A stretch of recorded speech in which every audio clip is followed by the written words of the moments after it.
to everybody here.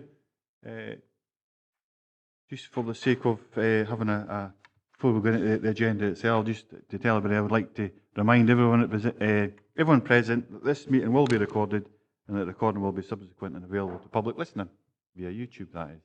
As all meetings of the Council predominantly are, apart from exempt items. And as far as agenda items, so very warm welcome to everybody, and I'll just do this now before we go forward. We've got three external visitors from the Council today, and that is from Audit Scotland. We have Tricia Meldrum. Nice to see you, Tricia, here. We have Lynn Sweeney and Robbie Fraser from the Scottish Housing Regulator. Nice to see you here as well. And Scottish Housing Regulator, yep. So anyways, on to item number 1, is Sederunt and apologies. I think we have a few apologies, but over to you, Lucy. Good morning, everyone. We have 7 members present, and I have apologies from Councillor Maitland, Councillor Karen Crothers, Councillor Inglis and Councillor Johnston. Excellent, thanks very much for that. Okay, next item on the meeting is declaration of interest. Does any of the members have any interest that they wish to declare? Nope. Item number 3 is Delegation to Audit, Risk and Scrutiny Committee report for the Head of Legal Services. Now, a lot of us here are brand new, split new, and quite often with the format from the chairs in regards to Dumfries and Galloway Council normal committee structure, we would ask at this point from the chairs, the lead officer, is there anything you wish to add to the report? But I think rather than that, especially for our first committee, we may well get to that stage. I think the first committee, I'll ask Rona, possibly, would you just quickly go over the report rather than just anything to add? Say any comments in particular, and open up to questions, and we'll go to recommendations thereafter. So, Rona, would you just speak to this first report, please, item 3? Yep, this report follows what we've been doing at each first committee throughout the new council. It is really just to make all members aware of the delegations that flow from full council, so that you are fully aware of what your powers are and what your duties and remit is to do. We've obviously got to a position now where audit, risk and scrutiny have been joined, so we very much are working with the previous delegations that were to these 2 separate committees, and that will be the basis of our work today. There's a subsequent report that we'll come on to that discusses how we might address that going forward. We appreciate that members will require training and some facilitation to really get into this role that we've given to, a very important role in terms of holding the council to account and also ensuring the outcomes that we've set are being delivered. Thanks very much for that, Rona. So, and as far as our delegations to this particular committee, like Rona said, it's a combination of the 2 committees previously. I think last time the 2 committees would meet probably over 20 times over the year. We aren't going to meet anything like that level of frequency. So I just wonder if, rather than get into any particular debate at this moment in time, the next item just brings us right into that whole debate. So, do you mind if we just manage to note, note the remit to this particular committee, that in fact it's combined? Unless you've got particular questions, I'm welcome to take any questions. But I think what's going through my mind is that particular volume of work. We've even got Audit Scotland here to actually, how does audit, risk and scrutiny work together? What does that look like across Scotland potentially? But Wally, you've got a question. Aye, and it's been, I've never seen it before in any of the previous committees, Chair, and it's really, and it's more for Rona's role as the monitoring officer, and our role is audit and risk and scrutiny in terms of the committees of the council. But it's where this, the monitoring officer, I know it reports back to the full council, but for audit and risk in terms of risk to the council and the role of the monitoring officer, whether the audit and risk and scrutiny should look at the number of complaints that have gone to the SPSO, the Scottish Public Service Ombudsman, and what risk there is to the council, and whether we're following through on complaints and seeing, are they being observed, are they being looked at, is there any risk to the council in terms of reputation and everything else, and where does that report go in complaints terms? notwithstanding it goes, there's an annual report to the full council, but for us it's an audit and risk. Whilst I'm always aware of the monitoring officer role, I think that hat in this circumstances is not one that I'm wearing here. However, what I would say is I think we have a job of work to do in terms of complaints to analyse risk, but also how that feeds into another service, which is performance and improvement. That we really should be picking up lessons from there. And that's something that in my day job that I'm certainly keen to do, given that I have complaints and I also have performance and improvement. So I'd like to see those two services work better together to try and take forward items of work that actually improve service delivery. I recognise and appreciate the response, Verona. I do think there is a role for us as audit and risk, because it's the independence of the monitoring officer, and I don't say that with any reference to Rona. I've had this for many, many years in terms of the independence, and I think that the audit and risk is the body that should look at that in terms of the number of issues that have gone before, and given that the complaints review panel may be superseded by the SPSO on social work, I think we've got a role there, and I think we've got to look at that and examine that. Okay, thanks for that input, Willie. Graham? Thanks, Chair. Just going back on what Willie was saying, talking about the complaints, and obviously we've got our roles and remit of this committee. What we're dealing with, looking into risk for the Dumfries and Galloway Council and risks across the region. I think we've raised in the past, and we need an independent complaints committee in this council to look into some of the serious misgoings that are going on in the council, and they need to be investigated properly. I know we've got complaints procedures within the council, but we need a more robust scheme that members could actually be dealing with these complaints and scrutinising what's going on. So I think that needs to be addressed sometime as well, Chair. Or maybe that could be addressed in one of the seminars, maybe throughout the year, that members have input into that, and this committee can get our teeth right in behind this complaints committee. I think it's just before bringing in Patsy, but you'll come next. I think under the next agenda item, I think we'll look at those workshops, agenda items for the future business. We've got a lot. I think this will be an effective committee, so I really do. Whatever it ends up in, whether it stays in its same format or changes, whatever it may be, depending on advice, I do think it'll be very effective, because we very, very much are opposition members to the council. Patsy?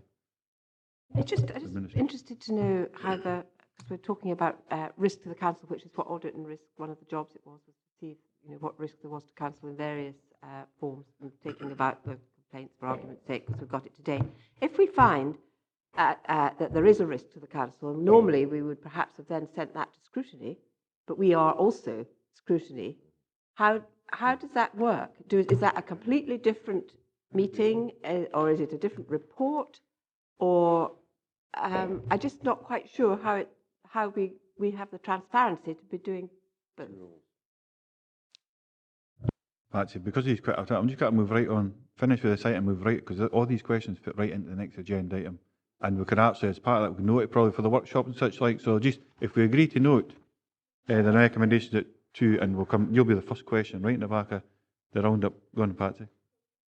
Ahead of me, Chair, and I don't mean to be difficult, but Come on.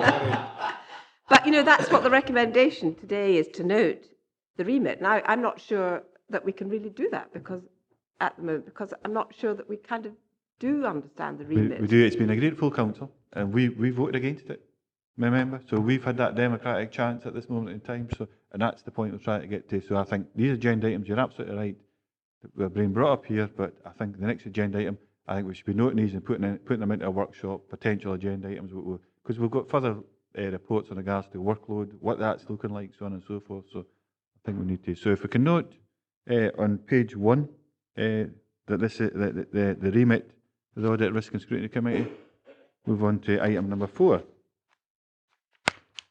And Patsy, you'll be the first person to come in on that particular question if you want. But what I'll same format as last time. I'll let just, I'll ask Rona, just speak to the paper, just say a few words about it, then they'll come right in, you'll be the first person to get that question. Rona.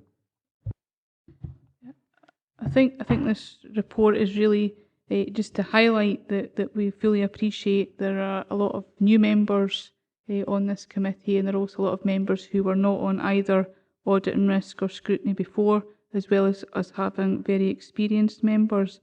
And I think I appreciate today's probably not about getting answers, it's actually about raising questions that you want answered. So I think you have a lot of questions and you have a lot of views and you have a lot of good points that you're making. We just want to make sure that you're given as much training and facilitation from experts in this field to come to those conclusions about what your role is and whether you do see there is a conflict between audit and risk and scrutiny. So that this paper is suggesting that between now and the next committee that we do have a focused programme to try and bring you up to speed on these issues and give you as much information and training as possible. Thanks for that, Rona. Patsy, right over you first. Okay, well, I mean, I'm just looking at 3.2 in this report, and that tells us all about, audit, the audit and risk job. And then we go to 3.3, and the last sentence in that is telling us how we've got to be able to scrutinise and challenge effectively, are the words that are used. And I'm just not sure how we do both with the same people. And if it's a separate, if there is something that comes up as a risk to the council, and you normally have sent it to the scrutiny committee, but we send it back to ourselves, and that doesn't sit very well with me. And I just wonder, we've got Audit Scotland here today, and I just wonder how we do that and how we do scrutinise and challenge effectively for the good of the council, because that's what we're here to do. Tricia, yeah, I know you're not here for this item, but I wonder if we could just delve into your national experience, you could say, in regards to Audit Scotland. And I think, if I'm putting the question right, then Patsy, how audit and scrutiny is new to us. Is it a standard format across Scotland? I don't think it possibly is. Willie's already touched on that. It's completely different. It's a brand new committee to Dumfries and Galloway Council because it's different delegations. Have you got any views in regards to what the working practices and committee systems or cabinets are like across the rest of Scotland, and how there may or may not be a conflict in regards to the audit and the scrutiny conflicting with each other? Hi, good morning. Sorry, I'm not an expert on what's happening across other councils in Scotland. I just have experience of some of the councils I've visited, and we do see obviously different models in different places. I've seen interesting, one of the councils I was visiting earlier in the week have just sort of gone in the other direction. They've just split the committees into two, so there are a number of different models. This will be something that your appointed external auditors, so that's Grant Thornton, are the appointed external auditors. They will be looking at governance arrangements and audit risk arrangements as well, going forward as part of the annual audit. So they will be interested in looking at how this is working and whether or not you're getting the information that you need and the quality of scrutiny. Thanks very much for that. Patsy, you wanting back in? Then Just, Willie? so do we seek advice from our external auditors in that case to get, because it's what the council have set up, it's what we've agreed at full council, whether we agreed with it or not, but it's what's been agreed. But that was taken without external auditors' advice, presumably. It was just done because that's the way the administration wanted to set up the committee system, which is fine. But whether it's the right committee system, we've got to know, because it's a really important job we do here. And it's not to say it won't work, but I think we need to get external advice, not internal, but external advice. And then we could then take it back to full council if we have to and say, actually, this is maybe not the best model, if that's what we find, or we don't. I'm not.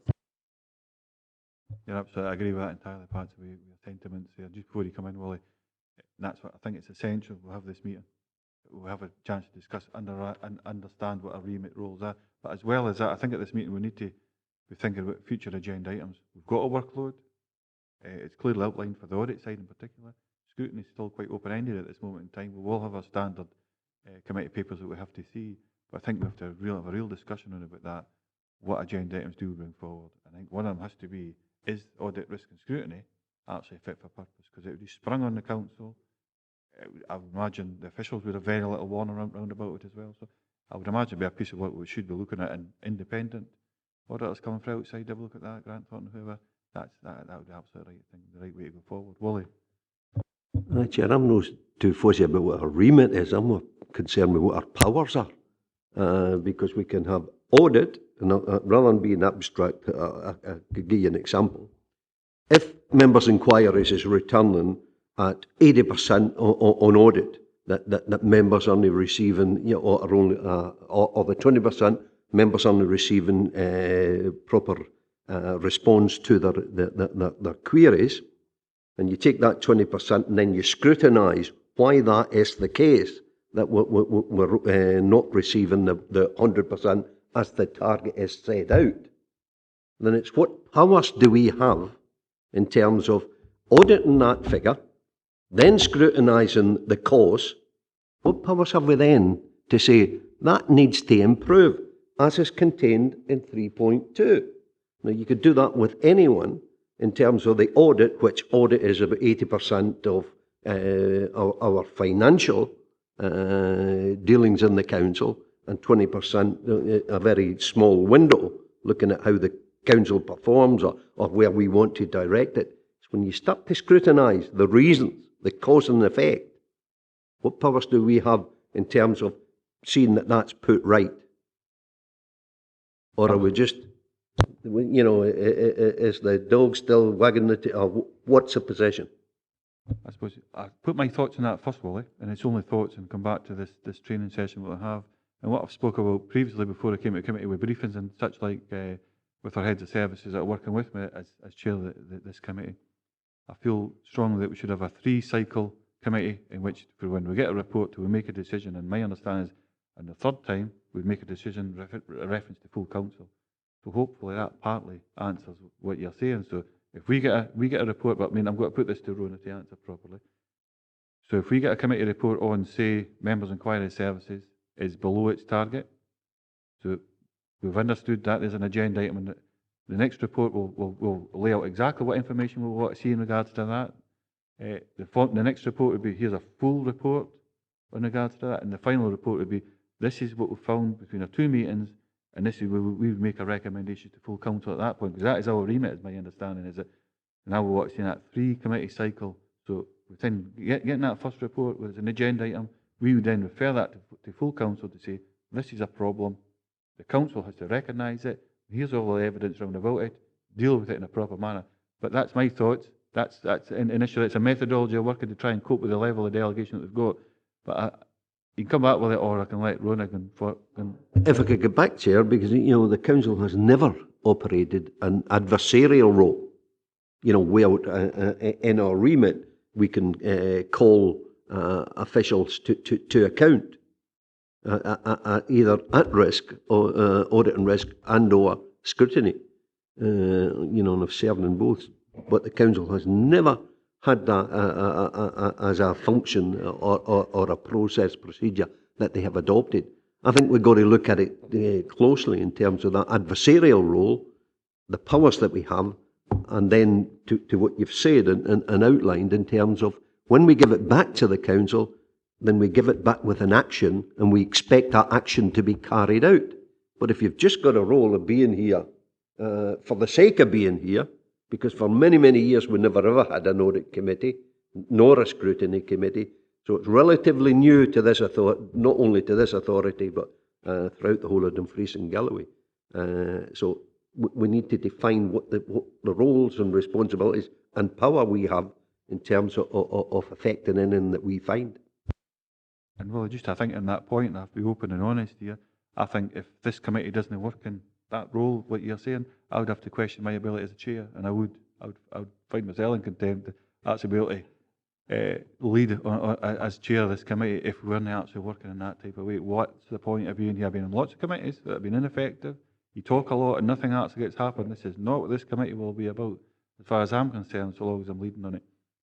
And I wouldn't. And if we weren't able to change the council in certain parts, then would seem to be completely ineffective. I'm not going to accept that at all.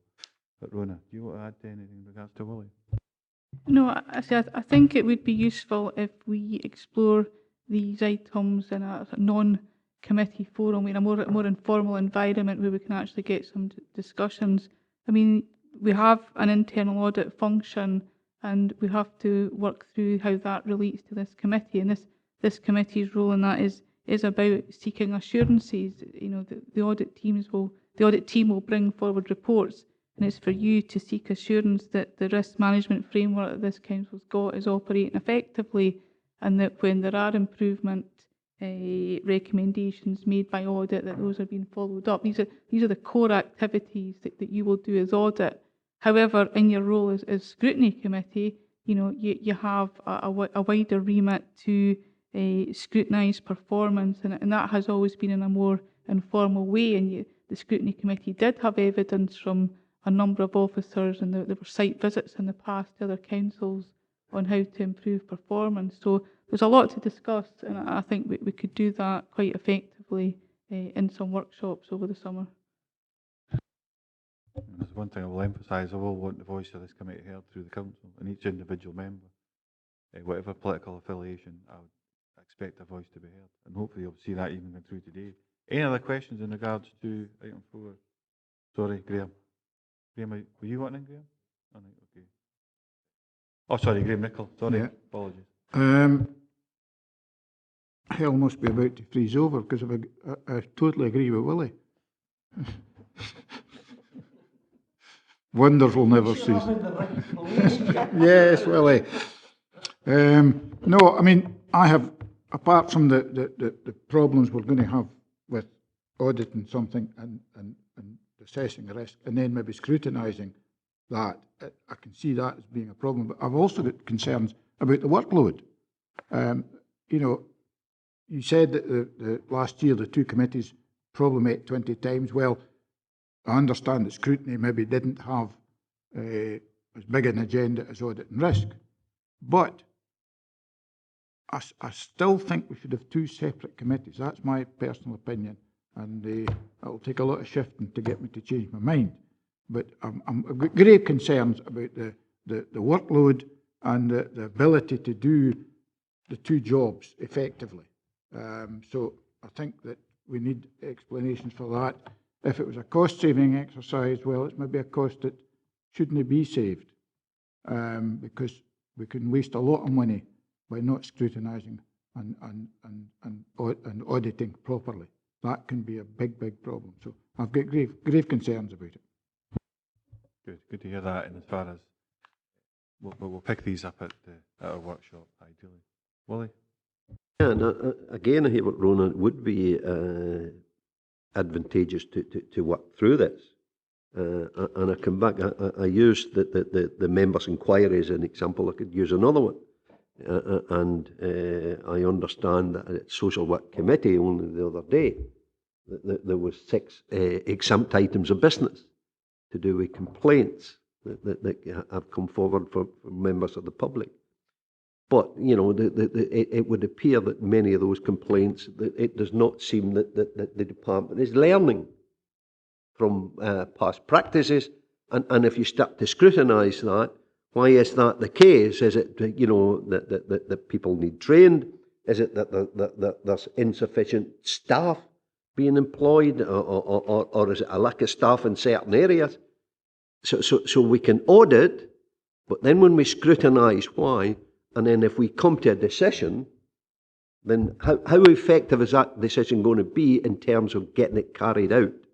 Because, you know, that's an increase, where if departments are learning, there should be a decrease. And that's just another example, and I'm sure there are many more. But it's how effective and what power will we have? I mean, I said it already. I mean, hopefully it'll be the way that it works, and Rona can reaffirm this. But it has to be effective. We use that 3-committee cycle, and then clear recommendations on the solution. We've identified the problem. What we see is a problem. We have the evidence here to back it up. Then recommendations to full council. There's the solution. You need to get on with it because in simple terms, it's how I'm saying that. But Rona, is there anything you need to add to that?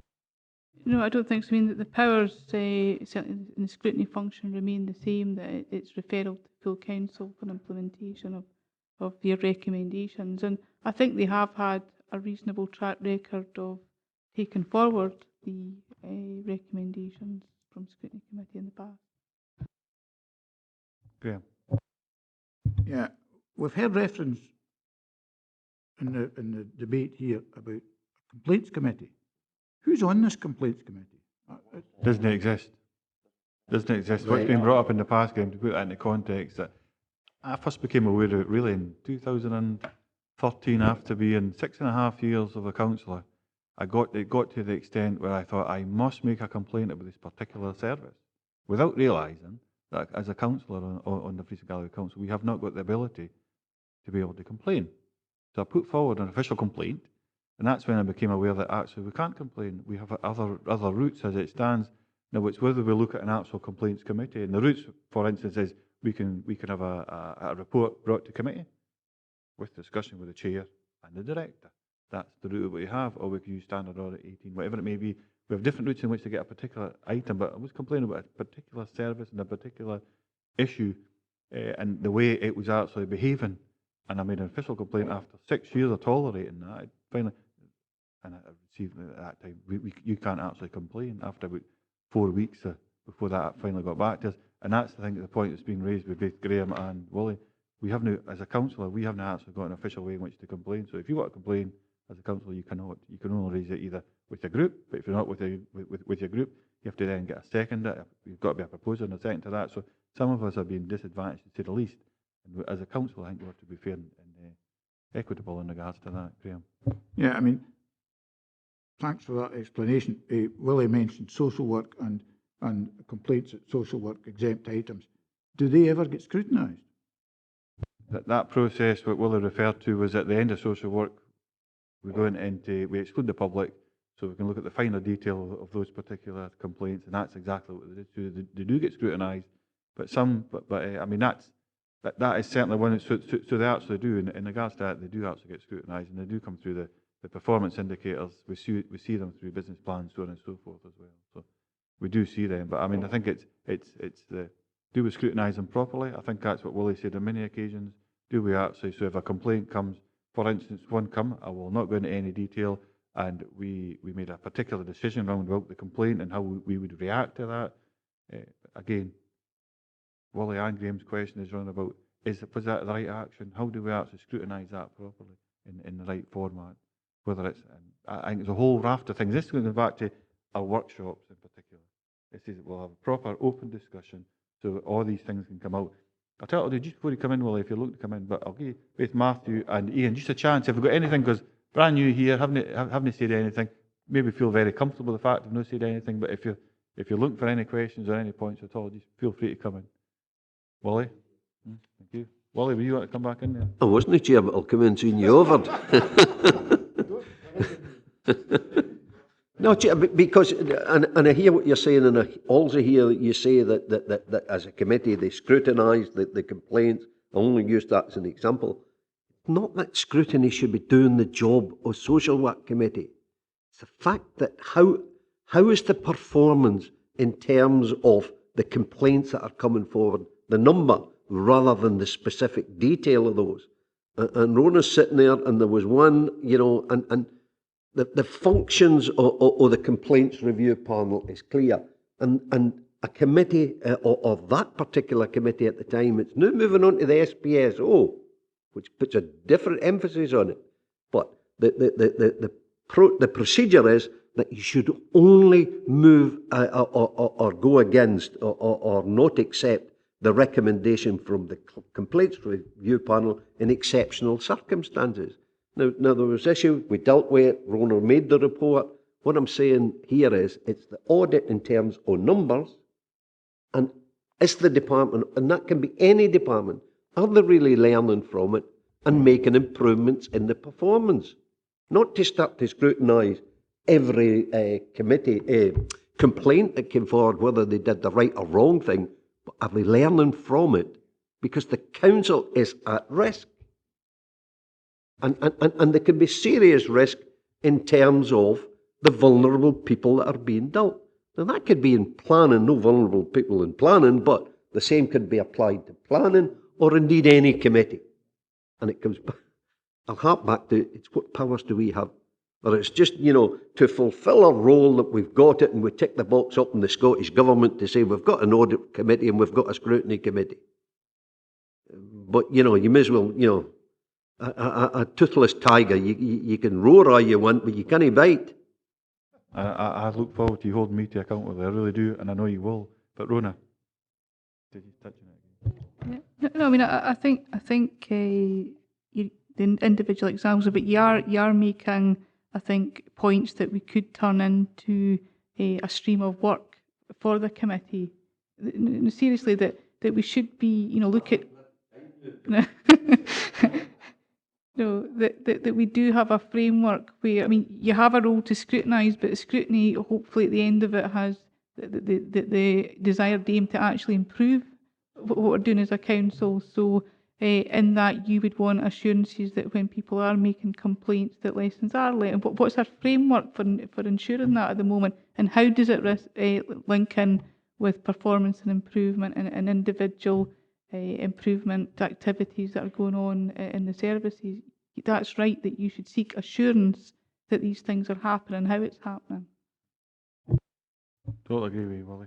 And as far as it's that full circle, it often comes up in the elected members' inquiry service. You put in an inquiry in, comes back saying, okay, this is what's happening, or it's been passed on to the appropriate person. That's where it stops. For instance, a pothole 6 weeks later, 10 weeks later, 6 months later, you're driving past the same pothole and it still hasn't been repaired. When is it, when you report that pothole, you really don't want to know when is it getting repaired, and once it's been repaired, please notify me. It's having that full circle. It's a simple way to explain, I think, the same. Certainly from my point of view. The recommendations are 2.1 to examine the remit and delegations of this new committee to ensure it fulfils its functions, following a focused training and facilitated workshop programme that will provide members with a full understanding of the requirements of this committee. You can agree to that. I think it's asking us to do, and bring an update report to the September. So after our workshop in the summer, we'll see a full report in September and outline our private conversations in regards to what we really think, and we can really express and try and get this programme of work into place, as well as agenda items I think we should be looking at there in particular. What does our workload look like? Item number 5 is a local area network scrutiny plan for 17-18. Again, I'll just go through the same process as previously. Rowan, I'll ask you to speak to this briefly, and I think we'll take it from there. I mean, my report's simply a covering report introducing the work that's been done by Audit Scotland as a local area network lead. So I would just turn to Tricia to introduce the report as proper. Yeah. Thank you, thanks so much. So Tricia, you okay just to speak to this one? Thank you, thanks so much. Okay, so thank you very much for the invitation to come and speak a bit about this report. I'm one of the senior managers at Audit Scotland and a member of the local area network. I'm here in place of Anthony Clark, who's one of the assistant directors, who's the land lead. He's unable to be here today, sends his apologies. So it might be helpful just to say a wee bit by way of background about the shared risk assessment process that leads to the local scrutiny plan that you see here today. So for each council, there's a local area network, a LAN, of scrutiny bodies who come together. So that's Audit Scotland, the external auditor, which in this case is Grant Thornton, one of the firms, the Care Inspectorate, Education Scotland, and Scottish Housing Regulator, colleagues here today. The intention there is to coordinate and streamline scrutiny activity and ensure that it's proportionate and risk-based. Members of the LAN got together in January this year to consider evidence from different pieces of scrutiny work that had taken place over the previous year, and their engagement with the council and analysis of data and information about the council's performance.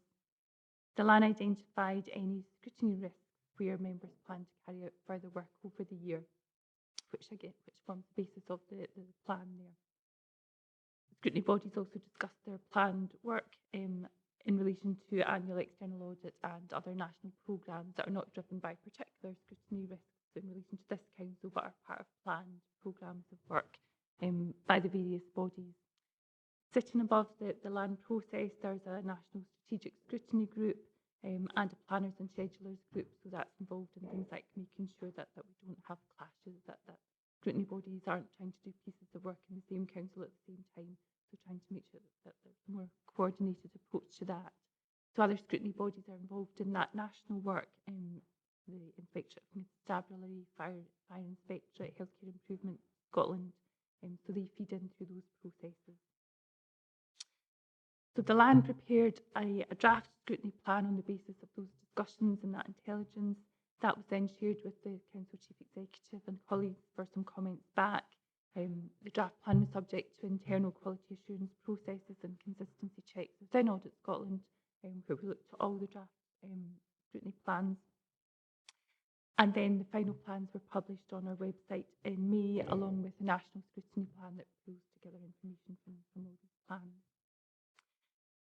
In recent years, the size of the scrutiny plans and the content of the scrutiny plans has reduced significantly. There used to be lots more kind of backward-looking around performance. They now focus much more on what's the scrutiny planned for the coming year, without going into lots of that background detail. So the scrutiny plan for Dumfries and Galloway recognises a number of areas of good performance in the council based on work that the scrutiny bodies had been doing over the previous year, particularly the outcome of follow-up scrutiny activity, which has identified clear improvements in a number of areas, particularly in relation to education services and social work services, social care services, sorry. It did identify some concerns about the council's homelessness service, and that was for the third year in a row that there have been some concerns highlighted there, and Lynn and Robbie will say a wee bit more about that in shortly. The scrutiny plan lists a number of challenges that the council's facing, but again, these were not specific challenges to Dumfries and Galloway. These relate to councils across the country. So they're talking about financial management and sustainability, the impact of the local government elections, obviously, and making sure that councils are supporting and providing appropriate training for new members, and implementing health and social care integration as that continues to progress. So the external auditor will be considering all these issues as they carry out their annual audit work. Also wanted just to say a wee bit about the new approach to auditing best value that has come in this year. So this is the first year of the Accounts Commission's new approach to auditing best value, and the plan here is that the Commission will consider a best value assurance report. So this is a new type of report, and there will be a BVAR on each council at least once over a 5-year period. For Dumfries and Galloway, this is planned for 2018-19, so next year. So there won't be a report this year, but it will be year 2 in the cycle. That will be a joint piece of work involving the external auditors and a team from Audit Scotland as well, so very much a joint process there. The annual audit is each year the annual audit process will also consider elements and aspects of best value, so that we're building up that picture over the whole 5-year period as well, so that we've got much more intelligence around that. So for 17-18, the focus is on financial and service planning, financial governance and resource management, so areas that very much link into some of the challenges facing councils, as I said, across the country. The scrutiny plan, the detail of the scrutiny plan is set out in Appendix 1 of the paper. That doesn't include the routine audit and inspection work, so inspections of schools, inspections of social care services, the annual audit work is not included in there. That includes any additional scrutiny work on top of that planned work. Fair to say most of that is part of national programmes. It's not in response to particular scrutiny risks identified through the shared risk assessment process, the exception being the work by the Scottish Housing Regulator. So I just wanted to now pass over to Lynn and Robbie to say a wee bit about the housing service. Sorry. Sorry, pause. Hi. Yeah, we have made recommendations in the LSP around about homelessness in Dumfries and Galloway now for about 3 years. We've been down to see Dumfries and Galloway as part of a relatively recent thematic inquiry into housing options. And we put in the LSP this year, as you can see there, quite a wide-ranging remit. What we're trying to do with the council is to engage with the council on a fairly frequent basis and to try and get the information that allows us to be assured that things are improving, people are getting the service that they deserve and they require within the council. I don't really propose to kind of rehearse everything that's written down here, but if there are any specific questions that you have about it, then quite happy to them. Excellent, no, that's excellent. Don't mind turning your mics off, please, if that's okay, just for the, so open to the floor. Questions? Any? Wally first. I find the report, the local scrutiny plan, intriguing. And there's a couple of issues. If I look at your scrutiny risk under on page 10 of 54, and the evidence that Dumfries and Galloway uses scrutiny activities as a driver to help it improve services, and it goes on to talk about the education and social care. I want to focus just now on the education. And I just wonder how this squares or compares with some of the others. Like, for instance, Tam Bailey, the Children's Commissioner, made it clear, and I think Tam may be retired now, but just he had 5 months to go. And one of the things that he hoped to do, and his successor will continue, was to initiate an investigation into a number of authorities that are not delivering the service that they should, and he cited Dumfries and Galloway as one of those services. And I make particular reference to children who need support for learning.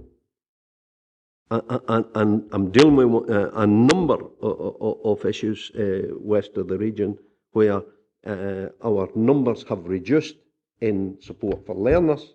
The ASLs, what's the acronym? ASL, additional support for learners, and how it is literally, I don't feel that our services are providing enough for the young people who need that extra support to reach their maximum potential, and we are not getting it right for every child.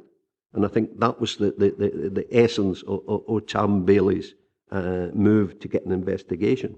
But this one would almost say there is no risk to the council, yet we are not delivering the service where children that need the extra support are reaching their maximum potential.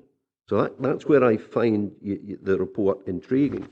I go on to page 12, and I look at homelessness, and it's wonderful, the writing, and that's not a criticism, it's just an observation.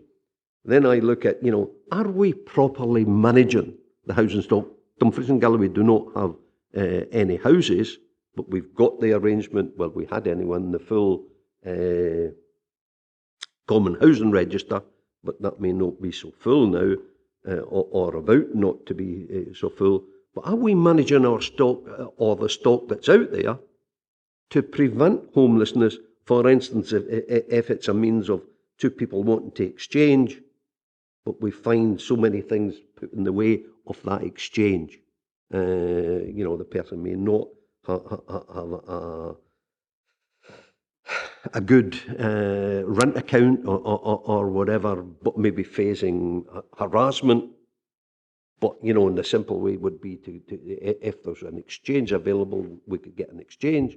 But no, you can't move. But the person then could make it their way towards the homeless department, saying, because of what I'm living, I'm now homeless. Where if we manage the stock, we might be able to avoid some of the issues. That's just one example. But, if, and I welcome the idea that we're audit and scrutiny, if we're to start to scrutinise some of these performances, we may find that, maybe the performance isn't what it should be. And therefore, how do we then say to that department, wait a minute, you haven't really looked at this, or your practice here isn't as good to prevent something else? That's in the management of stock to its maximum potential of how we could avoid or prevent homelessness, which the Act states. So that's two areas just on the report that I find intriguing in terms of, are we providing the service and education to the kids who need that extra support?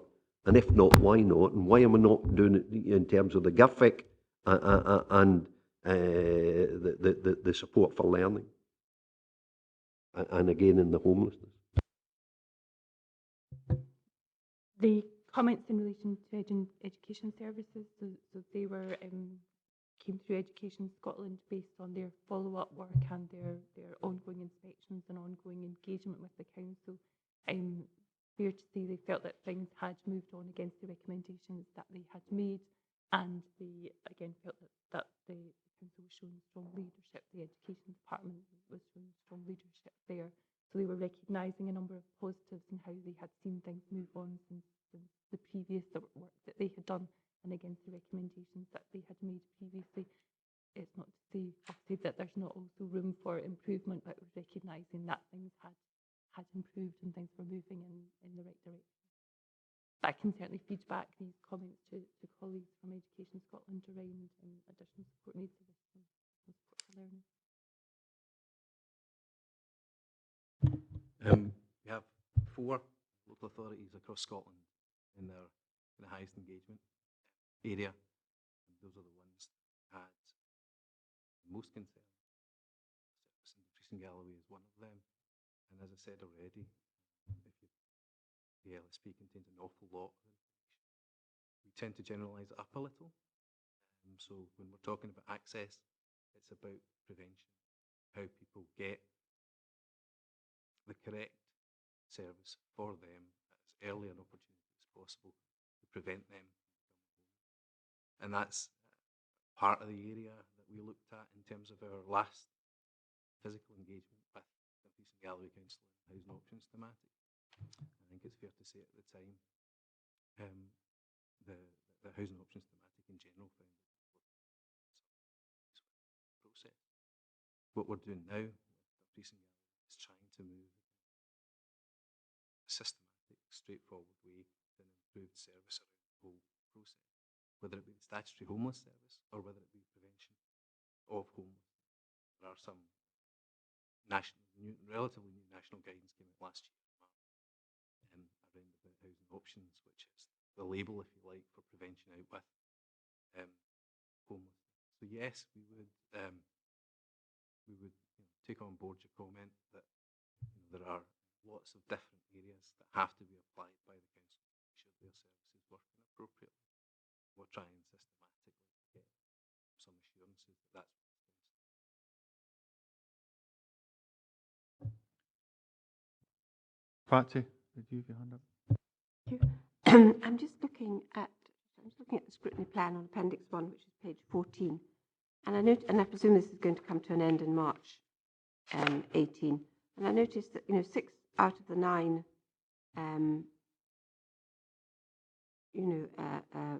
plans have got under date, none indicated at present. Is that not a bit of a worry that you haven't got a date next to all of these, that they should be completed by a certain time? You've got 3 there, which one's October, one's December, and one's at the beginning of next year. But I'm just wondering, it doesn't seem to me to be, I would have thought you would have had a date in for all these things if it's only over a year. And it would be better if we could see when that was going to happen. And we will engage with as soon as the dates are known, then we do engage with the relevant scrutiny partners, engage with the council to let them know. But it's something through the strategic scrutiny group as well that we're trying to improve that so that there is more clarity around dates when things will be happening, when people will actually be on site and doing different pieces of work. I don't know anything else because at this moment in time, so Graham, go on then. Just a question, 3.2, 32 local area networks of representatives of the scrutiny bodies meet annually. At what level? Is that officer level or elected member level? And have we a representative? And who is it? got different paragraph numbers. Which, oh, yeah, okay. Sorry, Graham, say that again, Sorry, what are you referring remind me. to? Yeah, it says the 32 local area networks Yeah. of representatives. I was asking who Local area network. who is our area who is our representative? Is it officer level or is it at elected member level? Officials, No, that'll answer that. it's the scrutiny bodies. So the LAN is a network of scrutiny bodies. So there's no council representation on the LAN. So it's ourselves and your external auditor, care inspectorate, link person, Education Scotland link person. So it's the scrutiny bodies get together to share evidence, intelligence, experience of what we've been finding over the year. And then the engagement with the council comes through the landlord, largely who has sort of regular engagement with the council through officers, through the chief exec, deputy chief exec, shares the draft plan and has some discussion with officers through that process. One of the things that's been touched on a few times already, and it's about self-evaluation. We've talked about that ourselves as a committee. How do we actually look at that? It's been touched on again. I think Wally's probably touched on it really. How does Audit Risk, Audit Scotland, what's Scottish Housing Regulator for that matter as well, how do you do that self-evaluation, this full circle thing? So here you've got an identified problem, homelessness or whatever it may be within here. I'm looking at other things that popped out of my mind was paragraph 15 in the scrutiny report was Community Learning Development Service. You're coming to see, look at that in 2017. Psychology Service in early 2018. Adult Support and Protection is in the next paragraph in 16. Self-directed support is one that's been brought up by me by other fellow councils in regards, I think there's real benefits that the council could achieve if we could actually apply that through better working practice, whether it's through the IJB or whatever it may be. Ken, but we could actually have that, the savings and potentially better services could be provided through the implementation or a better way of implementing self-directed support. But come back to that self-evaluation, the full circle, just so it gives an understanding, it might be something that we copy. How do you self-evaluate to make sure, say for homelessness, that is a problem for Dumfries and Galloway Council. It was an easy target really for savings, to put it into simple terms. It was attacked over a number of years, and now it's got to the problem where it's been struggling. You've identified that, the council is aware of that, they have to put that solution in process. But the point that Wally keeps bringing back up and other members, at what point, how do you self-evaluate and say, okay, we've actually fixed that now, and this is the process we've been through, how do you actually report that back?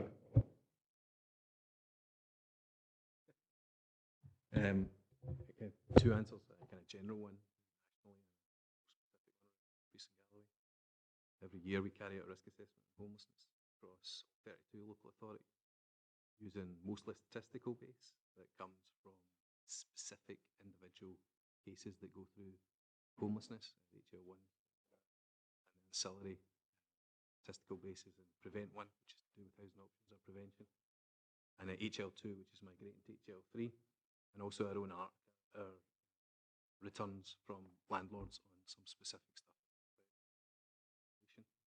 From that, we extrapolate a risk framework and decide in our contact with individual local authorities whether we are persuaded that they are proven organisations that have some difficulties, or indeed some difficulties and are improving.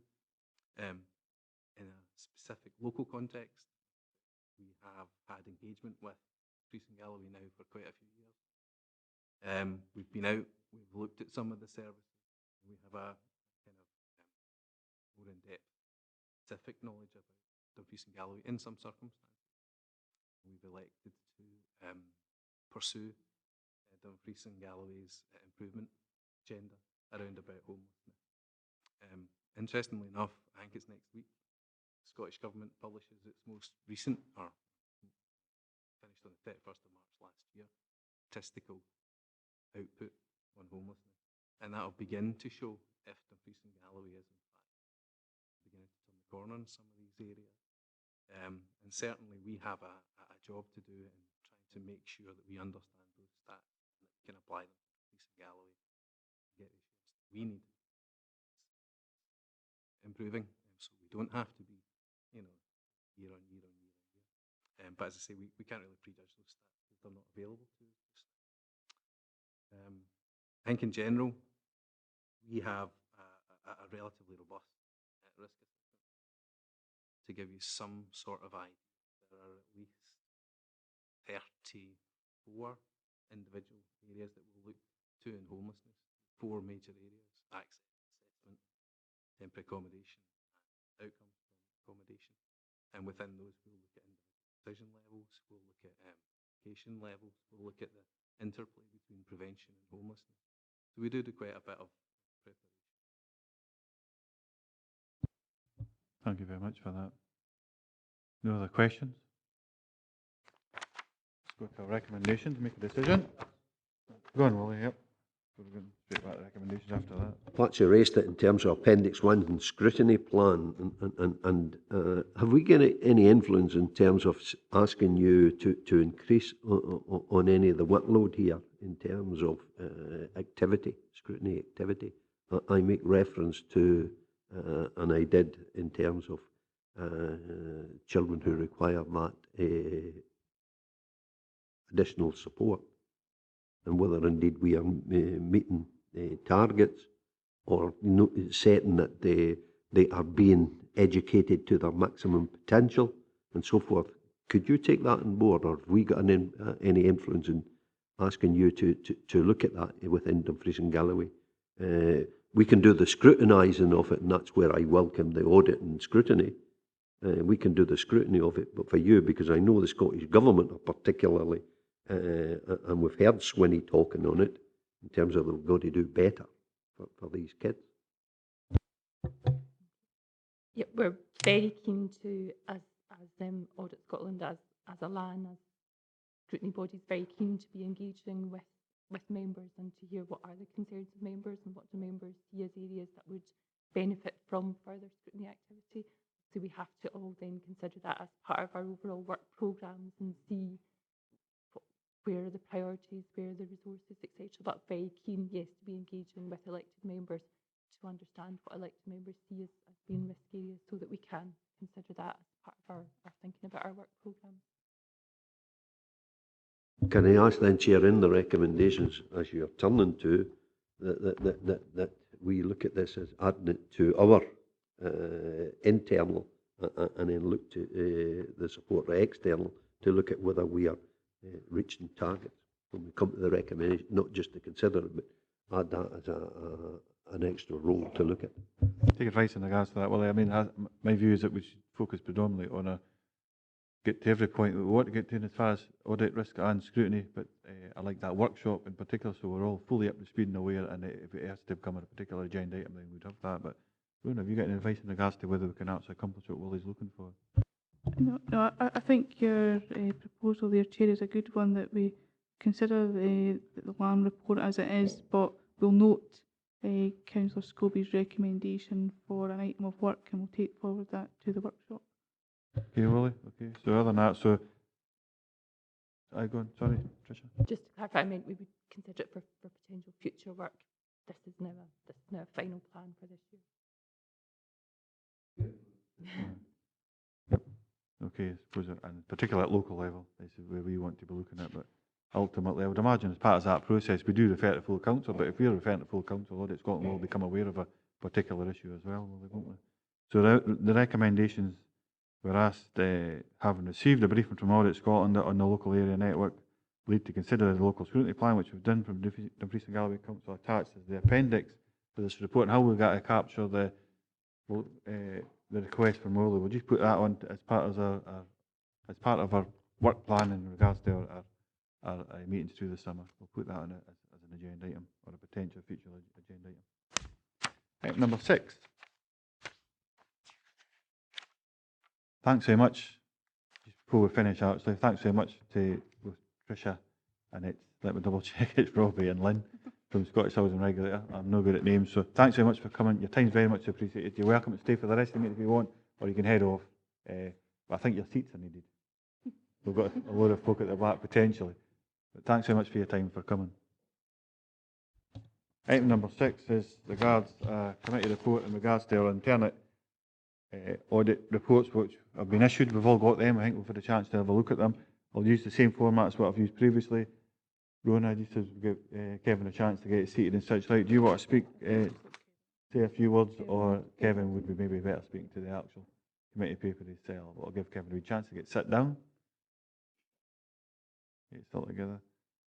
So before you were in, you maybe heard it through next door, Kevin, but what I've said is that the format certainly for this first meeting, rather than just going straight to anything to add to the committee, for the sake of a lot of new members and getting to know and understand how the committee functions and a form of induction, really, I would say that ask you to speak to the report, say as many or as few words as you wish, try and outline what's going on there, and we'll come to questions after that. So over to you, Kevin, please. Thank you, Chair. Unfortunately, I'm probably have a reputation for being known to be a bit windy, so I'll try and keep that as tight as possible. This is a standing report to the committee. We're following the same format as the previous Audit and Risk Management Committee as the starter. But that's not to say this couldn't be changed. So, for instance, in the context of your workload, we will produce something between 15 and 18 reports a year, which averages therefore at 6 meetings a year. That will give you probably three reports to look at. Now, it may be that you conclude that you don't actually need to see all the reports. You could, for instance, pick which reports, at the time we agreed the audit plan, you could pick which ones you want to see. It could be that you say, if everything's okay, then you just need a summary of the report. Or it could be that you stick with the existing arrangement, which is you seeing all the audit reports as we publish them. Now, they're not actually published at the moment until the committee agrees them or discusses them. There's a reason for that. That's that I don't think it's fair that a report is published without you having had an opportunity to discuss it first. So the protocol at the moment is the reports will be published after this meeting, and they would be available more publicly if requested. So on this occasion, we have 5 reports to bring back to you, all from last year's audit plan. In another item on the agenda, we report on the final outturn on that plan, but we have 5 reports, and the format generally is you should all have received copies of these reports through the post. Again, if you prefer to receive them electronically or other means, we can sort that out. But you should all have received hard copies for these. Hopefully, you've all been able to read them. And the format generally is an officer from the service involved attends. That's what my colleagues in the back row are at the moment. And as we go through each report in turn, if the chair is happy with that approach, we'll bring forward an officer in case you have any questions you want to ask them.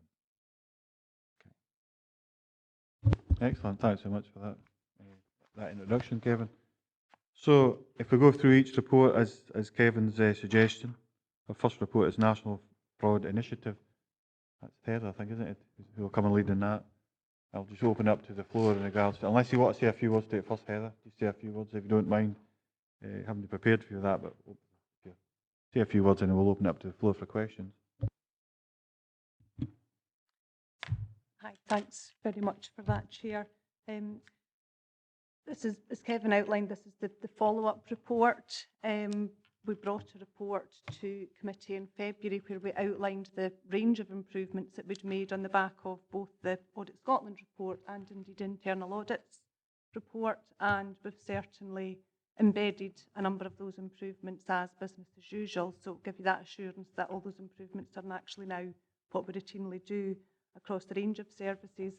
Indeed, last week, just to continue to progress our improvements and make sure that we were compliant with the requirements of the National Fraud Initiative, I went up to Glasgow and met with Owen Smith, who's Audit Scotland's lead on the National Fraud Initiative, just to make sure that we were, as I say, compliant and that we were doing the right things.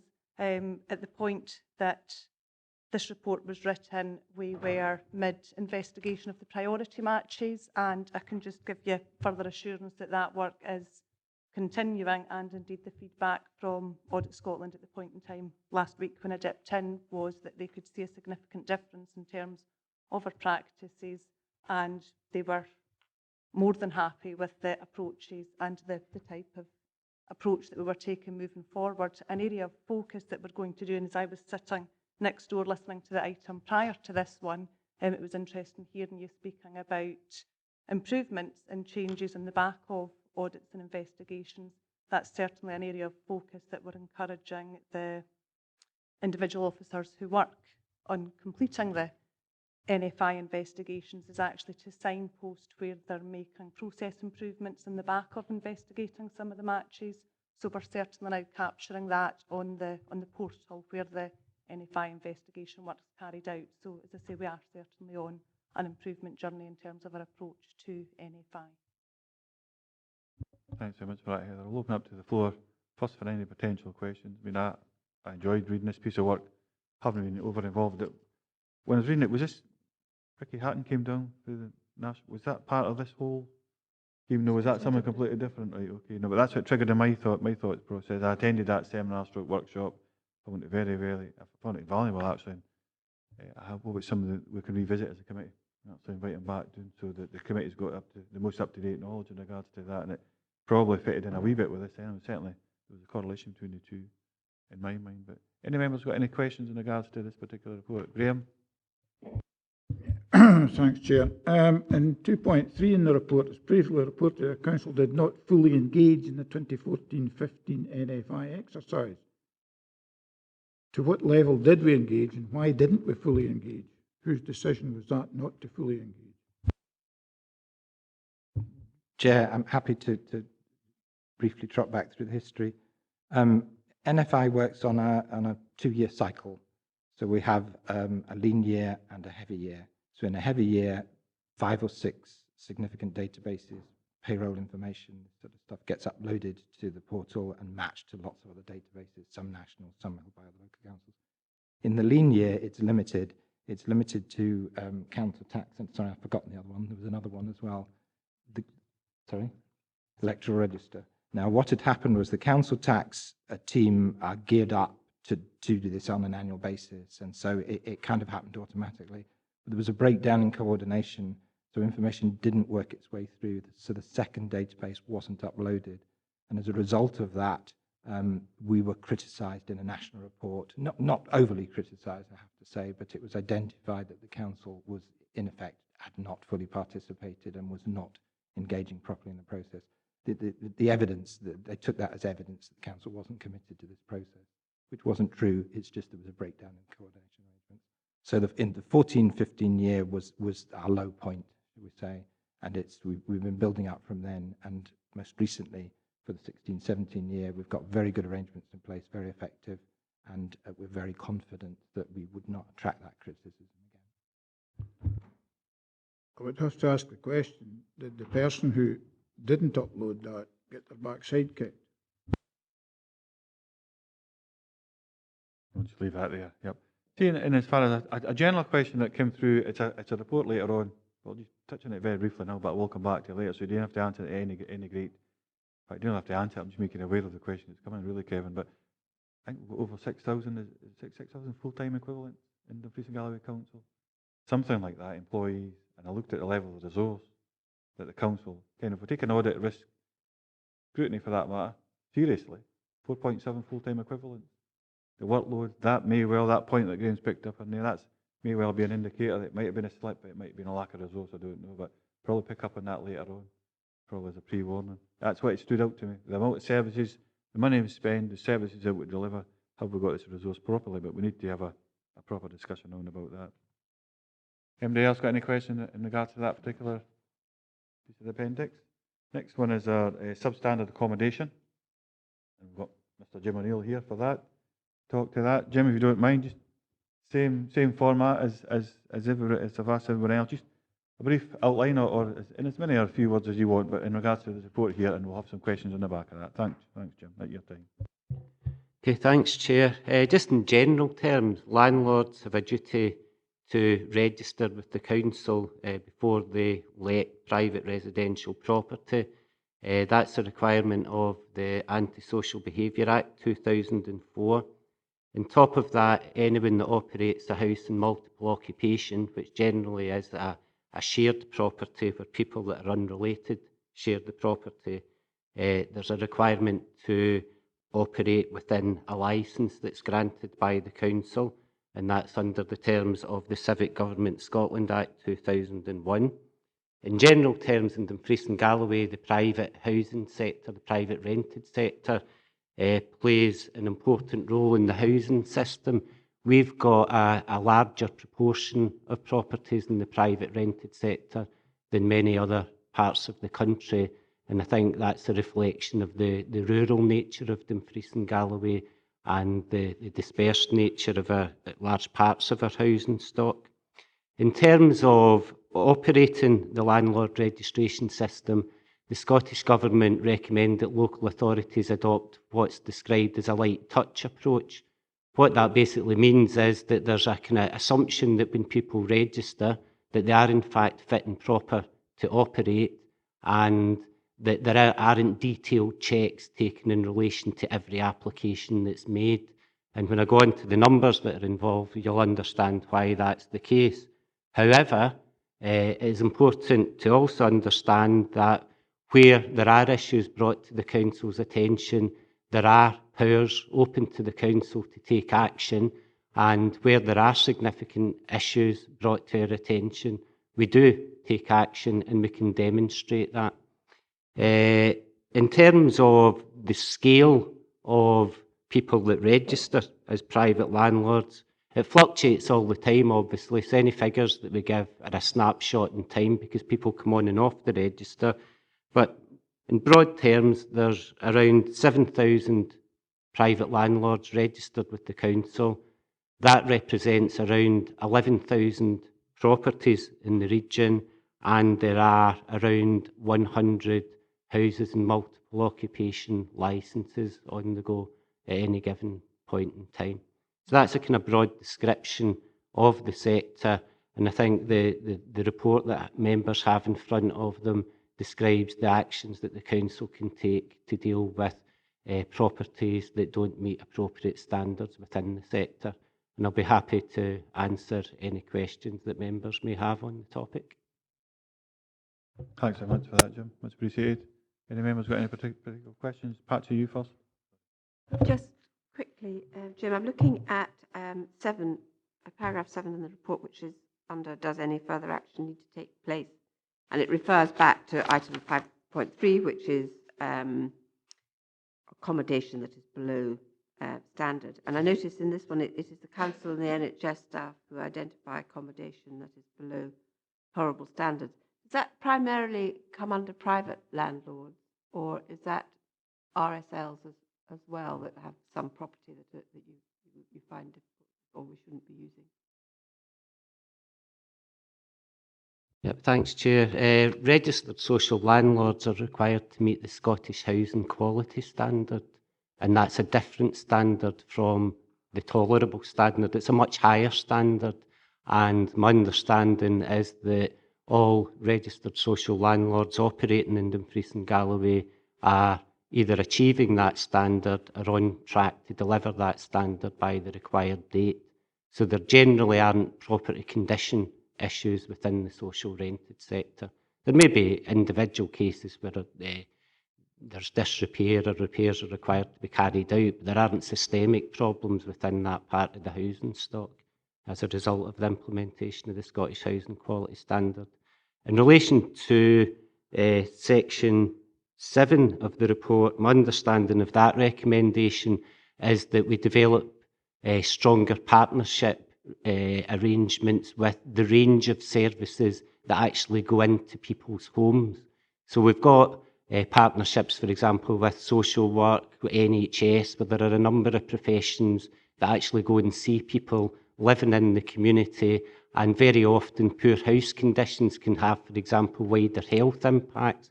So the suggestion within the report is that we develop protocols with our partners, for example, in NHS, so that when they come across disrepair issues in the private sector, they understand how to refer that to the council, and we can then take enforcement action if required.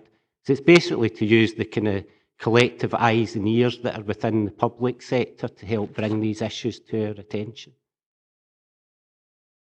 Follow up. You said, I think you had about 7,000 private landlords with 11,000 properties.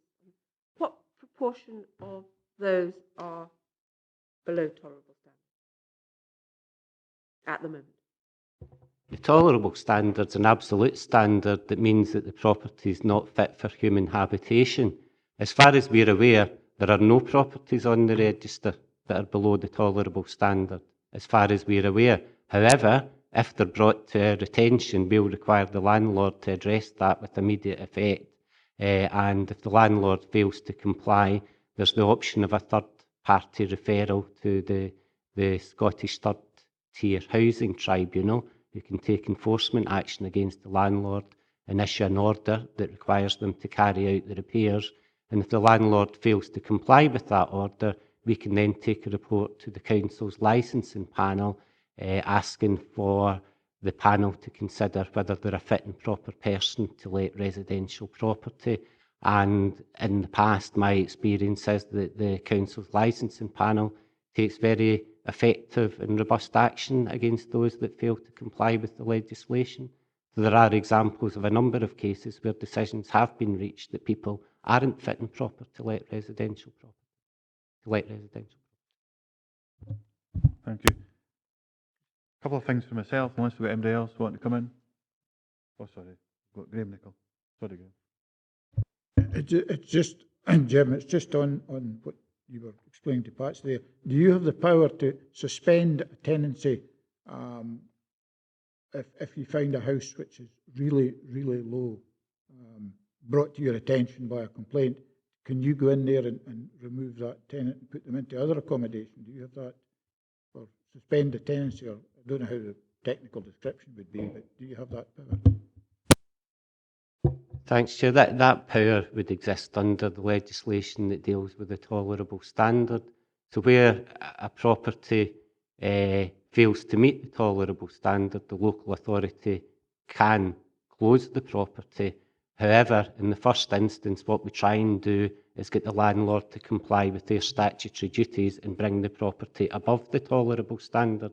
Because what we want to try and do in strategic terms is maintain our effective housing stock, and it's not in anyone's interest to start closing properties unnecessarily. So the first port of call is always to work with the landlord to bring it above the tolerable standard.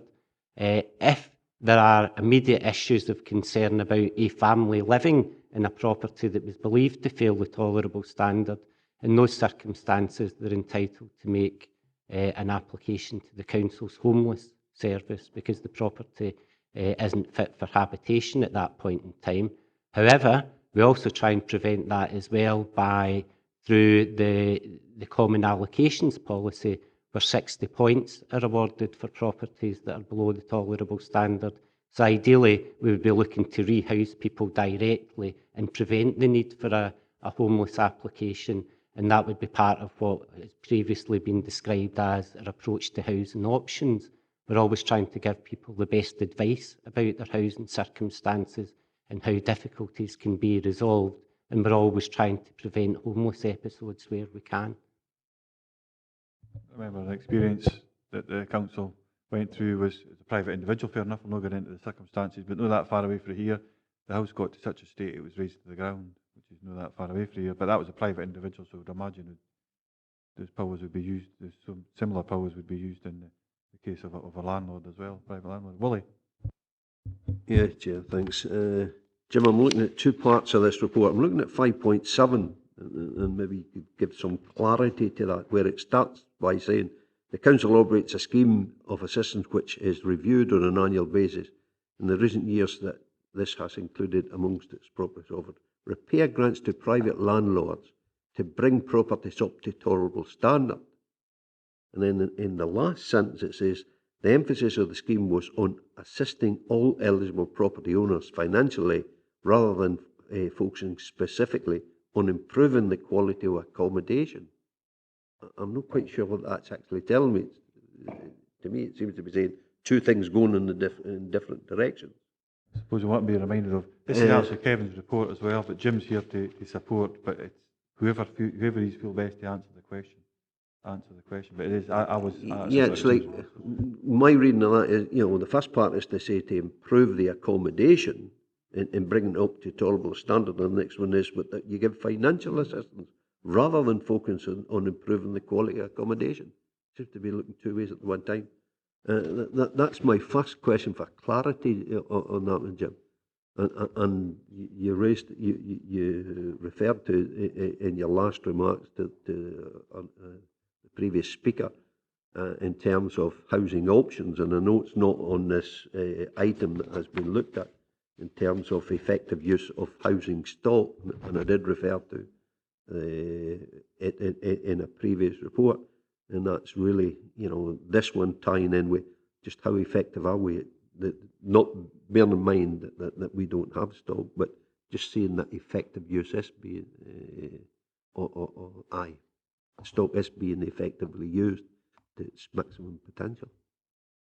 So just so I'm sure as well, but I've just been reminded, so I'm clear, because I'm going through a learning curve as well, but this is Kevin's report, and it's Kevin's critical eye review of looking over it. So I'll allow it to go to Kevin first and then to Jim to substantiate. But Kevin, you get the first answer to answer any questions with it being your report. That was my misunderstanding.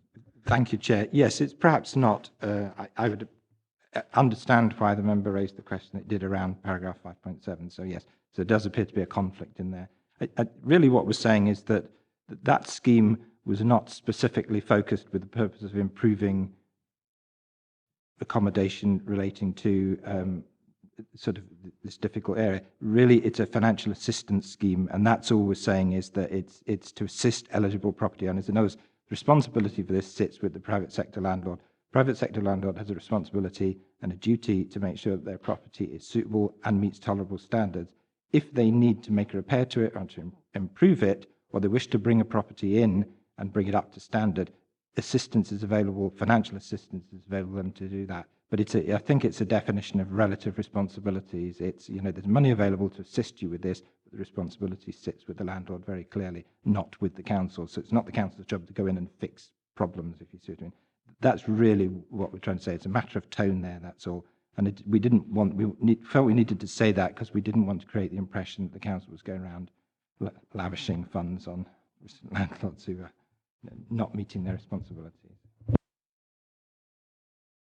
Appreciate the clarification, Kevin, but you know, I don't expect the council to go in and do the work, but the financial assistance that's offered or given, I take it is for the improvement to bring it up to tolerable standard, and not just financial assistance, and then there's no check on that financial assistance that's given. Yes, any applicant receiving assistance from the council is checked to make sure that the work is done. We have lots of programs and schemes where assistance is provided, and yes, that would be followed up. Okay, so the conditions contained within that grant. Could say, Matthew. Can I just ask for an example of, it can be a nameless example, but talk us through something where an applicant received funds, a grant, if you will, for the property. Is it something like repairs to the roof, or is it communal areas? Thanks, Chair. The criteria for below tolerable standard grants were agreed through the Council's Housing Subcommittee. So there is a kind of overt set of criteria that members agreed that are considered the key elements of being below the tolerable standard. It tends to relate to failure of large building components.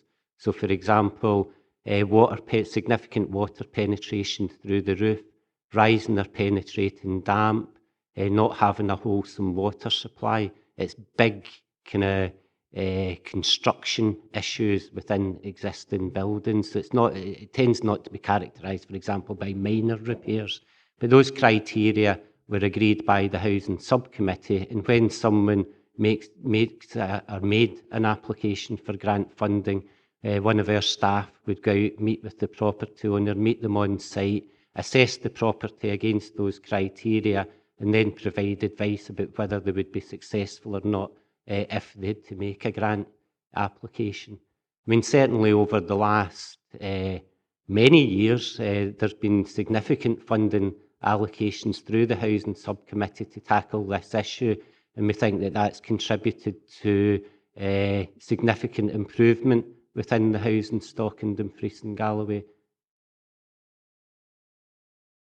Okay, maybe probably worth, Jim, if you don't mind, for the members of this committee actually just get a reminder what the below tolerable standards are. Maybe you could send that out to us.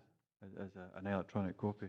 Sitting in the House Committee, quite aware of same myself, it's those fundamental things, but keeps us all up to speed in regards to, especially when we've got a watchful eye over it. I suppose the one small thing, I haven't got any further questions from the floor, or have? I've just, Matthew, you want to want back in, Matthew, were you? No, that's right, okay, Matthew. It was under 5.3, and it's your local housing leads group. Is there a deficit with the fact the private rented sector aren't actually sitting on that? Is that a deficit, do you think? Could that be criticised? See, we've got RSLs on it. We've got a local authority stuff on it. It was only a question, really, something I picked up. I thought maybe, and Scottish Land Estates, obviously, as an easy example, somebody like that might be the case, might not. But Jim? Yep, thanks, Chair. There's two different groups. There's the Strategic Housing Forum, which is the kind of large stakeholder group that we recently put in place to help develop the Council's local housing strategy. And there was a decision of the Housing Subcommittee that all members of the Housing Subcommittee be part of that group, but it also included representation from the private sector. So, for example, Scottish Land and Estates are on that group, and I mean, in terms of the issues, private sector housing issues, the membership's pretty open. So if, for example, you felt there was a gap in the membership, we'd be quite happy to look at that. But the locality housing leads group that's referred to in the audit report is a group that works with social work and NHS locally to try and develop housing for particular needs through the delivery of the Council's Strategic Housing Investment Programme. So it's a very specific focus for that group, and it's basically joint working around the potential to develop specialist housing through the delivery of a development programme locally, whereas the Strategic Housing Forum is the stakeholder group for the development of our local housing strategy. And as I said, we're quite open to the membership of that group, but there is private sector representation on it at the moment. Yep, on the Strategic Housing Forum, no, Yeah. quite slightly misread that then, in his part of what its functions are, so I'm content with that. Can't see if it's microphone's on or not. See, in regards to part 6 for yourself, Kevin, we're no look to identify any substandard properties in regards to your conclusions. Are you content with that then, from your role? Do you think that's a fair conclusion? Yes, Chair. I mean, the difficulty here is that councils stand to be very severely and publicly criticised for failure to act on this particular issue. We don't, I mean, sorry, tempting fate, we don't have a significant substandard accommodation problem in the region. We're very lucky. We also have a good availability of social landlords and properties, and the private rented sector, as you heard from Jim, makes a significant contribution as well. So we're kind of lucky in comparison with very strongly urban areas. But as a result, our concern was, well, it's easy to be complacent. It's easy to say we don't have a problem, therefore we don't really need to do very much about it. So the thrust of the audit sat around, well, although we may have a small problem, are we reacting at the appropriate time? Have we got the right things in place to deal with these issues, or do they just sit and fester? And the answer is, yes, I think we've got a good approach as a council. There is scope to improve. The two improvement points really sit around using partner colleagues to report in. So we're looking to strengthen that reporting in when poor standard accommodation is being identified through routine visits. And the second area is we felt there's a lot of reliance on self-reporting currently, and we felt that the information available was a little bit out of date and could be modernised. So that's our kind of second area of focus, is to say, you know, really should be reviewing the information that's available to tenants so that, you know, they are aware that they can self-refer, they are aware of what scope is available, what support is available for them, and what support they'll receive. So we felt the information could be renewed, if you like. It's not to say it's not there, it's just it probably needs to be refreshed and improved a bit. With those 2 points, Chair, they're relatively minor points. I think they'll help, but overall we're more than satisfied that this is an okay area for the council. One very last quick point from myself. I'm the Labour on this, just that because a couple of things have changed with the new council. We no longer have a housing subcommittee. Yes. That's again, maybe that'll come up this afternoon, potentially in the committee. But we no longer have that actual committee, and its reference, the Strategic Housing Forum, members of the committee were on that, doesn't exist. So therefore, in real terms, Jim, there's no members actually on that committee now, because some of them are no back, some of them are still here. Maybe we'll come back to that point, but is that a weakness is what I'm trying to identify, because I'm looking at, I mean, we really did this for doing its sake almost, because other local authorities across Scotland were actually criticised. Could have been seen, the perception was, because of other local authorities, looks like we've satisfied that, but that's the one point that's thinking in the back of my mind, is that really a risk? The fact that, in my understanding is, we haven't got any elected members on that particular strategic housing forum giving clear direction or input at even at an informal or local level. Kevin, first to get a chance, then Jim. I would hesitate to comment, Chair. Yep, thanks, Chair. I would agree. It is a particular risk at this moment because we don't have a housing subcommittee anymore. So what we're doing is taking a report to the 5th of September meeting of the Communities Committee to seek elected member representation on the Strategic Housing Forum and the Development Forum as well, which was chaired by the then chair of the Housing Subcommittee. So with a report going to the 5th of September meeting looking to address that issue. Okay, thanks very much. Move on to the next one. Thanks so much for that, Jim. And Kevin also. Homelessness services. Lorna, this is for yourself. Same again. Say as much or as little as you want in regards to this. But just a quick overview if you don't mind.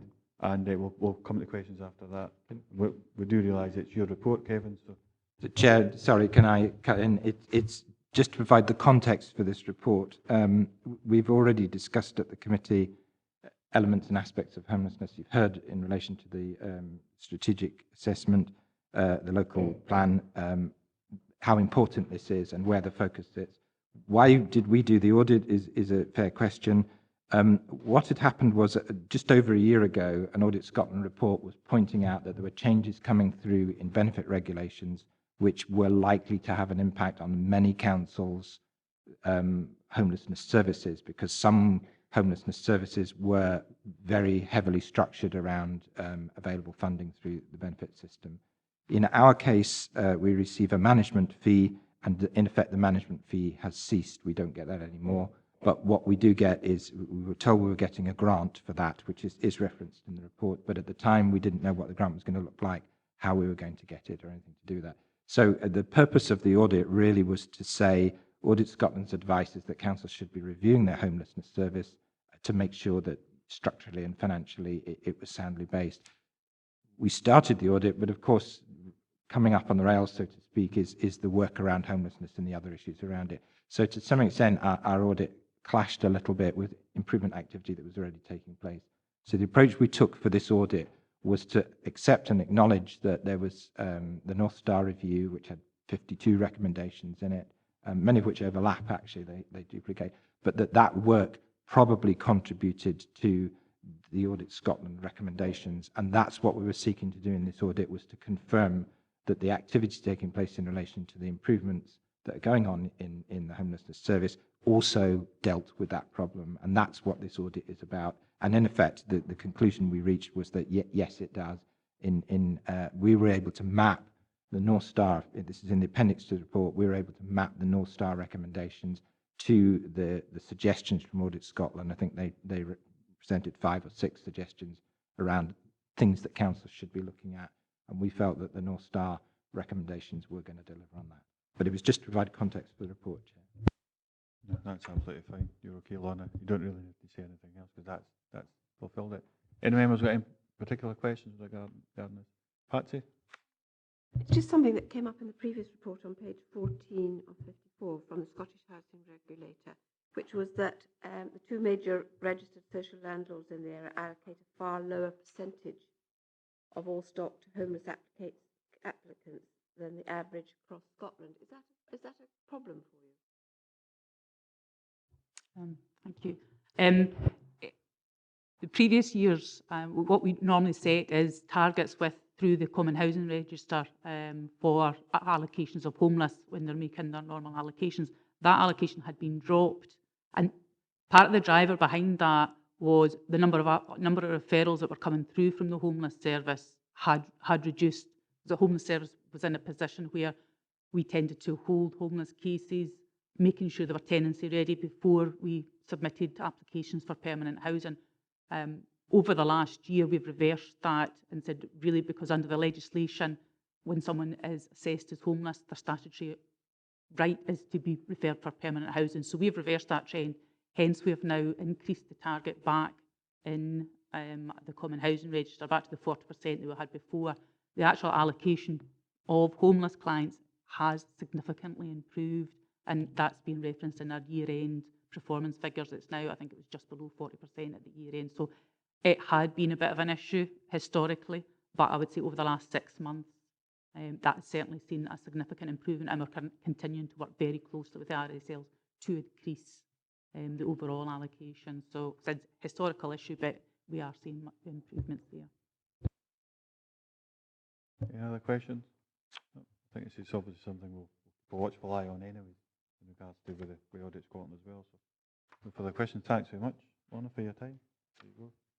So we use the same format as that one there. We're starting to get it right, hopefully, Kevin. That you give the overview, and obviously in regards to the questions, we've got the lead person, and it's Alan, I think, next time, Alan Gass. Capital budget in particular. So Kevin, if you don't mind. Thank you, Chair. Yes, this is what we call, you'll see later in another report, how we block out our work over the year. This is in the category of main financial systems work. We've done revenue budgeting in the previous year. We thought it was worth having a look at capital budgeting. The report, perhaps, it doesn't entirely confine itself to budgeting process, so it talks about really capital management, capital control as a whole.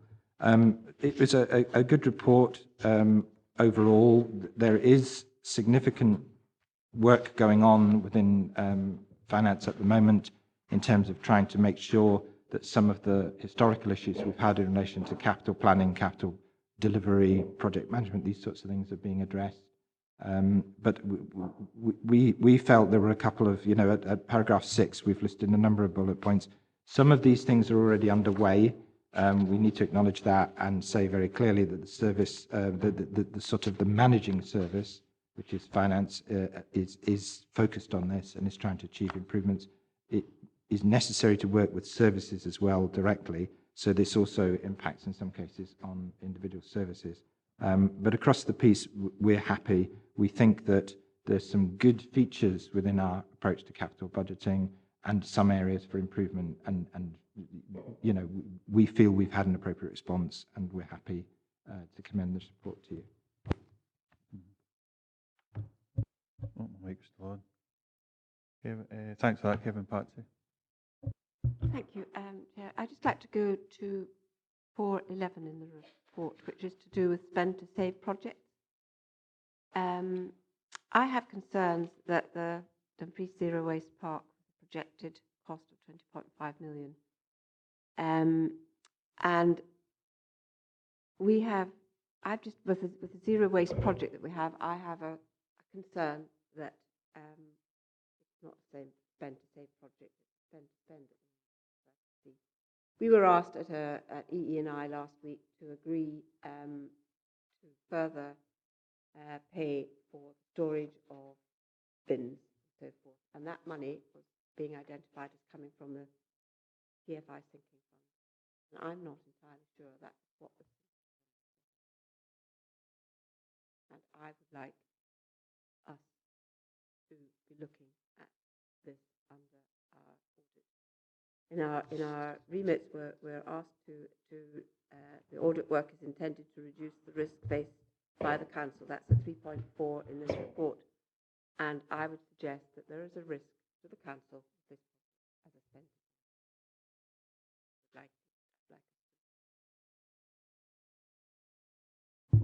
Chair, I'll make some general observations. The council is correct. So the fund that was set up to support the Eco-Deco project, effectively, that project was conceived, devised a number of years ago. It was a PPP project, and sinking fund was set up to assist with the cost of that over the lifetime of the project, 27 years, I think, in total.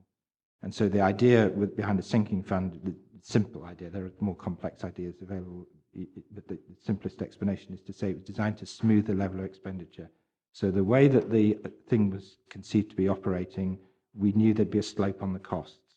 So since we could afford slightly more at the beginning of the project, it was felt we'd put the money into the sinking fund, and that means later costs, which would be significantly above the level at the year in which we signed the contract, we'd have a contribution available to smooth it out. So it's to try and give us a more or less flat line throughout the whole of the life of the project. It wasn't absolutely essential, but it dealt with some significant uncertainties that were going to come through. And it was recognised that there were both potential additional costs to the Eco-Deco waste management project, but also some potential income streams. And a good example of that is the gas that came out of Locher Moss. The landfill was capped as part of the PPP project, but there was gas offtake, and we received some funding as a result of that over several years, and that money was put back into the sinking fund. So the sinking fund was being used as a pot, if you like, principally around to smooth the cost of that long-term commitment. The difficulties for the council came when the regulations changed in relation to waste, and a new definition came forward, which meant that the Eco-Deco project did not allow us to meet those regulations. And so an alternative project was developed, which was the Zero Waste Park project. And that involved infrastructure investment in a number of locations and different approaches. It also meant negotiating with the existing contract holder, the Eco-Deco project, variations to that. Now, we're still in that process. Members will know that a new multi-bin system was brought in the west of the region, initially as a pilot, but with a view to rolling that out. We've had some difficulties around that project too. So the particular report that you're asked to deal with on Tuesday, I think, of this week, sat around the equipment that was being used for that multi-bin system. And since the multi-bin system has not been introduced across our region, we bought the equipment in advance, and it needs to be stored somewhere. And that's what that was about continuing the storage arrangement. Now, this committee has previously taken an interest in these issues. And the committee actually took a decision to carry out a review. And it set a definition. It said what it wanted to do. That was relating to the multi-bin project. There were issues around the multi-bin project. And so it was felt, the committee at the time felt that there were some lessons to be learned out of that. And it was seeking an audit piece of work to do that. This ran parallel with work that was already taking place within the service. And so a referral was actually made to E&I committee and the chair of E&I committee, the former chair of E&I committee, to ask, to explain the council's interests, and also to ask if E&I wanted some input to the shape of the review that would take place. At the same time, a report was being brought forward by the service itself on the multi-bin project. And so, to some extent, this committee's interest was replaced or supplanted by something taking place within the service committee. And the protocol that we've adopted in the past is to say that, to some extent, this committee has a watching brief, but that if activity is taking place within a service, you sort of sit back and you let that take place. You don't try and cut across it. You don't try and replace it. At the same time, it's also an attempt was made to persuade service committees to make referrals to Audit and Risk Management Committee in the way that they did for scrutiny. We were all aware that a number of referrals were made by service committees to scrutiny, but no referrals came through to the Audit and Risk Management Committee, unfortunately. And this was one of these areas where we were kind of quite hopeful that we would get a referral from E&I around it, but it didn't happen. So there has been an interest in this committee in this area in the past. I am not currently familiar with where we are on the multi-bin project that's taking place. I am familiar with some of the discussions that are going on with the current contractor at Eco-Deco. I'm sure members are aware that we're seeking a variation to the contract, a formal variation to the contract. That's quite a protracted process and involves quite a lot of legal support and so on. And the council will have to write the variation and then have it costed and so on. And the zero waste project sits in there. That, in effect, we are limited in the progress that we can make on the zero waste project until that negotiation and contract variation has been done. I'm not sure of the timetable on that, though. That's the only thing. So we've got quite a complex picture here.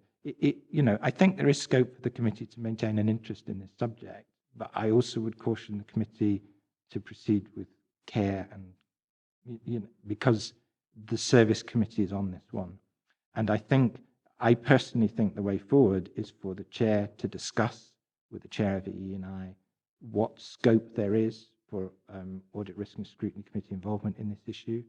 You know, the E&I are not entirely comfortable, I think, with everything that's happened, and so that there will be some reservations, as well as good commitment and good support to the recommendations by the director, which he's been receiving. So there's a balance to be struck here. The question is, I think, maybe of timing. What is the correct timing for Audit, Risk and Scrutiny to ask to become involved in this, and what can we do for that committee? What can we do for E&I committee in terms of what assurances do they want? What are they looking for? And you would then commission a piece of work to deal with that. Thanks for that, Kevin. I think it's back to our agenda items, back to it's £390,000 that was spent on storing receptacle bins, but a suggestion that came up from myself on Tuesday was a simple thing. We're looking at it too much because it's a wee bit off piece to a degree, but why not just give them to the household? So what the bailers and the RCVs on top of that, but we probably have room to store them within our own places. So £400,000 nearly spent on nothing.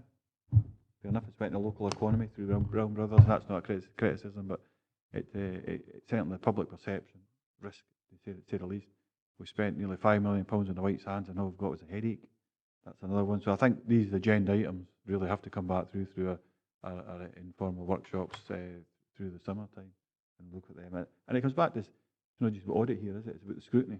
How do we scrutinise and how do we develop that? How does that methodology and work practice carry on? Any further questions in regards to Ian? I'll give Ian as the first time speaker first. Back to you.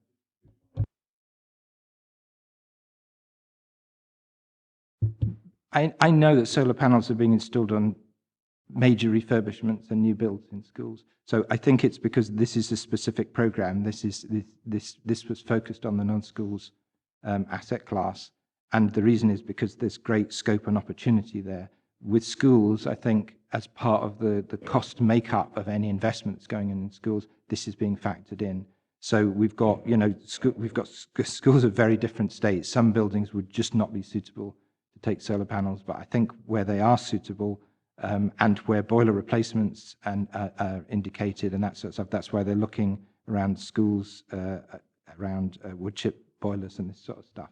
So I think that the schools asset class, if you like, is a different mix. The non-schools asset class is where the greatest potential sits for solar panels to be included, and that's what this investment relates to.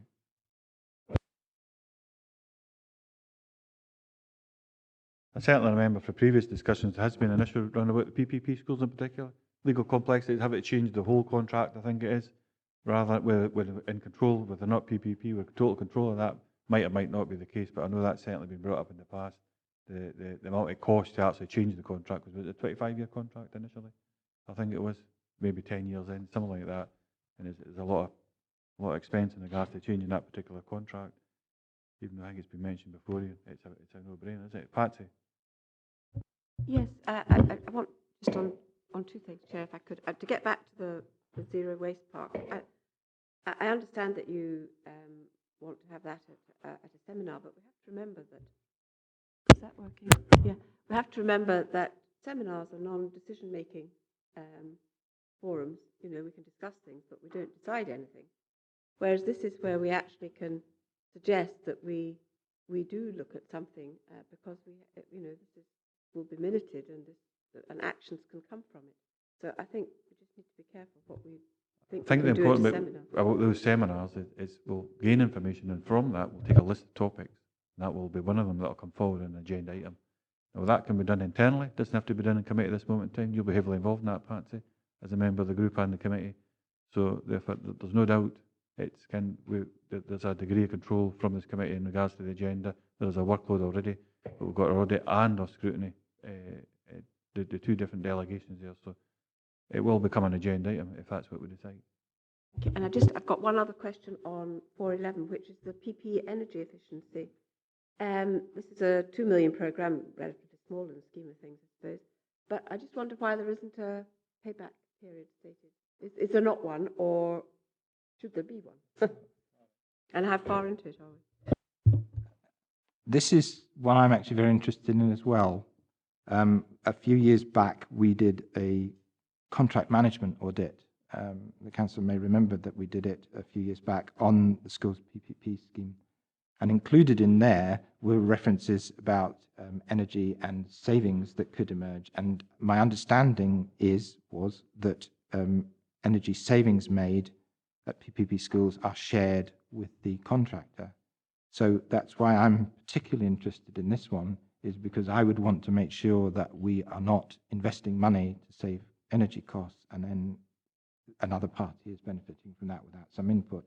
So it's actually suggested in an audit plan later on the agenda that we look at possibly these two together, the Spend to Save Energy Efficiency Programme and the Skills PPP Energy Programme, both of which are Spend to Save. They're in the audit plan for this year.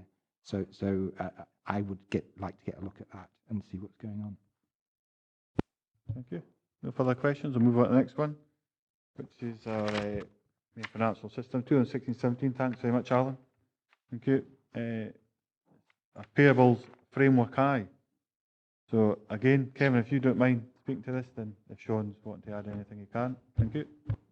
Thank you, Chair. Yes, this is again one of our main financial systems. We creditors or payables has become quite complicated within the council. It's not a simple matter of having one central system that everything goes through. So we have a number of big systems which can actually originate payments, and Framework I is one of those. The ability to originate payments was very important in Framework I because it actually, the whole system is designed to provide better service to people in receipt of social care, better control over contracts, better financial control overall, but also to reduce the admin burden associated with making payments. And social care is quite complex and involves a lot of parties and a lot of money. So Framework I really was brought in to try and do a number of things, including improve administration of payments.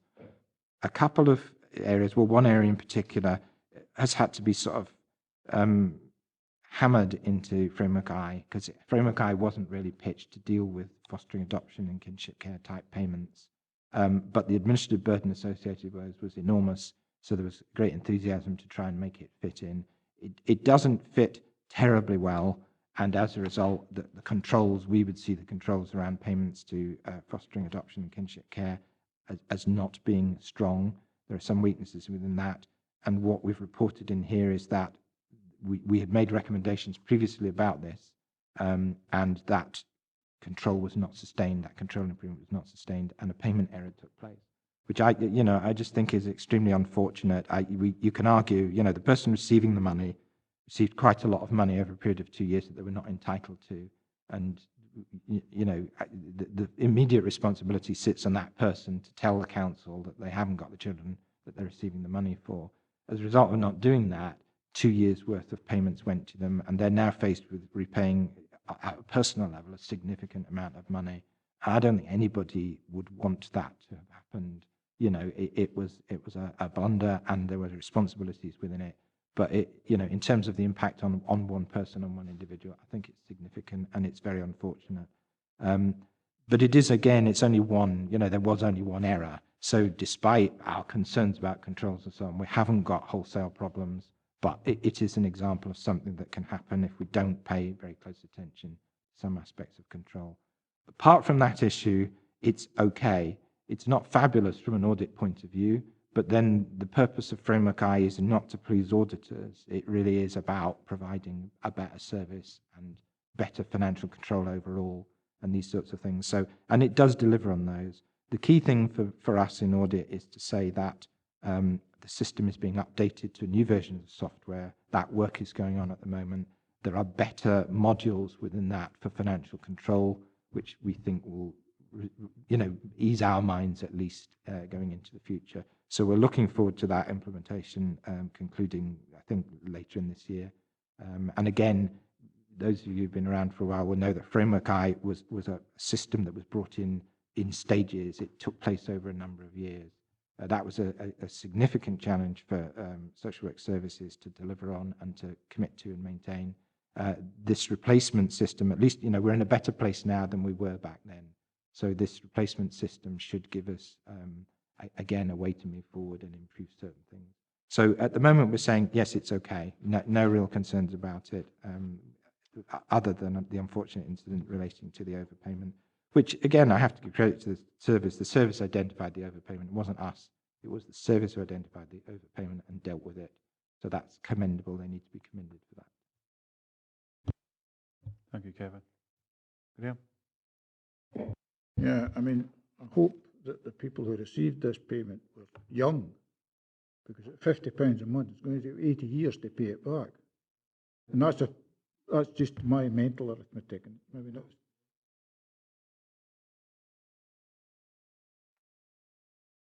Right.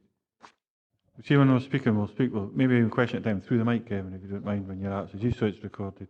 So just remind us what the question was and what the answer was, so we're clear. The question, it wasn't much a question, it was a statement. I said I hoped they were young, because it would take about 80 years to pay it back at £50 a month.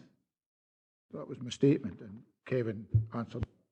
Yes, Chair, sorry, I should have put my microphone. It was to say that, yes, whilst it's £50 a month, there'll be 2 lump sum payments made a year.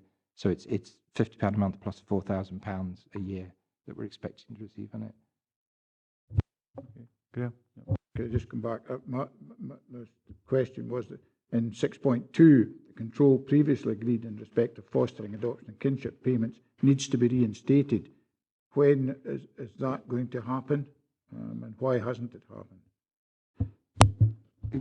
Well, we'd have preferred that the control did not cease to work in the first place. So, but I'll let Sean speak to what improvement action is going to be taken. The improvement action has been taken, and it's been in place since we discovered the overpayment. It was just unfortunate due to department restructures, retirements, that the function from the last recommendation, the last audit that was done, initially started, but then due to a couple of people thought that someone else was doing it and it wasn't happening. So, it has been rectified now, and due to a weekly check by workers against the payment cycle compared to active cases. So it shouldn't happen again. Just sorry, it says in the papers here it needs to be reinstated. You're telling me it has been reinstated. When was it reinstated? I'm led to believe it was reinstated back May 2016. Okay, thanks for that. Excellent. So, as per the recommendations, we've certainly commented on the internal reports. Full and thorough. Thanks very much for your time, Sean. Much appreciated. And also for your input as well, Kevin. And if we can note them as well, we can move on to item number 7, which is the Outturn against 2016-17 Internal Audit Plan Controls Assurance Statement. Don't I give you a chance, and if not, refer me to the Kevin. Straight to you then. Yep. Thank you, Chair. So again, very briefly, this is an annual report to you. It explains how we've done against the audit plan. That's what Appendix 1 is. You'll see some variations against individual job budgets and indeed variations against certain blocks of work. The plan estimate is obviously not absolute. We try and pitch it so that we allocate resources appropriately. The key thing really is the delivery of the plan as a whole, rather than individual components of it. We have overrun. We do overrun on 1 or 2 areas, which is unfortunate. The price that we paid for that effectively was that there are 2 audits that didn't get done, which we've rolled into this year's. But our priority work is the main financial systems work, and the 2 pieces of work were under departmental financial systems. They're getting brought into this year's plan, which is normal business. I'd prefer not to do that. I'd rather do all of the work in here if I can. We are finding audit work is taking a little bit longer to do. That's because of complexities that are emerging. There's all sorts of issues within the council. As you know, we've made spending savings. There are fewer personnel to deal with. Management, I think, is under a little bit of pressure. So we're not always getting through things quite as quickly as we would like. And in some cases, there are levels of complexity around things which were just not anticipated when we started to do the work. But I'm pleased to say we delivered the plan as a whole, apart from those 2 jobs. And it's not significant that we didn't deliver those 2 jobs. In one case, the service actually told us they couldn't support the audit because the thing hadn't been implemented. The other one was in the process of being implemented, but again, it was too soon to some extent to do an audit. You need to let things settle down a little bit. So there was no serious problem. But across the piece, it was good. We didn't have, some years we had very significant pressure on the unplanned audit work budget, which is always quite small deliberately. I don't want anybody thinking I'm keeping a big pocket of time back to do stuff that looks interesting or fun. And so it's quite a modest budget. It's even more modest at 15 days than it has been in the past. But we didn't, we overran on that, but it was not too bad, so it was okay. But we've had pressure problems there before. So as a whole, we delivered the plan. I'm pleased with it. I think it's a good outcome. And the key part really for this report, Chair, if I can submit, is Appendix 2, which is the Controls Assurance Statement. This document, it's a bit formal and a bit stiff.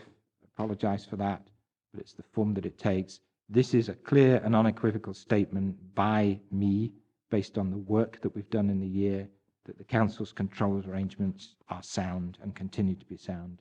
And this statement, this Controls Assurance Statement, is quite an important document. If you like, this is the product of all of our audit work, being able to make this statement. In the statement, I should draw your attention to any concerns I have, or any worries, or indeed any limitations on audit's ability to reach a conclusion. So there were no limitations on our ability to do work. There were no resource difficulties for us in the year, so we're able to deliver our plan. And I can give you a very clear statement that the Council's control arrangements are sound. A reference, just in the middle of page 24, the difficulties associated with the Integra financial system, which were reported on earlier in the year. There was an upgrade of the software. The performance on the system was becoming very poor, so it was recommended an upgrade on the system was done. And then we had some difficulties with the interfaces, as they're called. So that's things coming into the ledger system and reporting. And we had some issues around that. They were resolved in due course. We reserved on that point at the time we reported earlier in the year. We reserved on that till year end in reaching a conclusion, but we've gone back and had another look at it, and we've said, no, it's okay. There was not a significant impact on the control as a whole.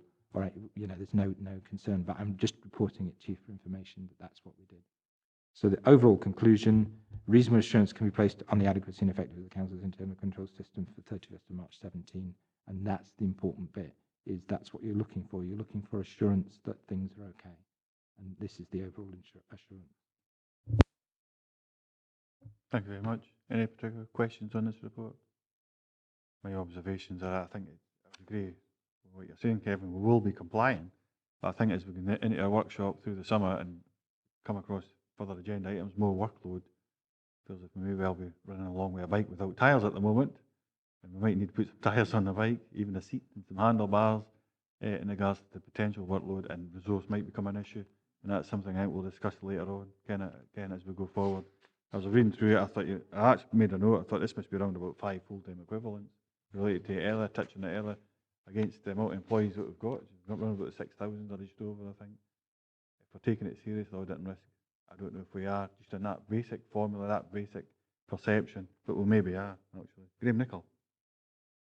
Thanks, Chair. Yeah, Kevin, on page 24, limitation of scope in the middle paragraph there, the conclusion in respect of the main financial systems which were not subject to audit in 2016-17 is dependent on full information having been disclosed by internal audit by management.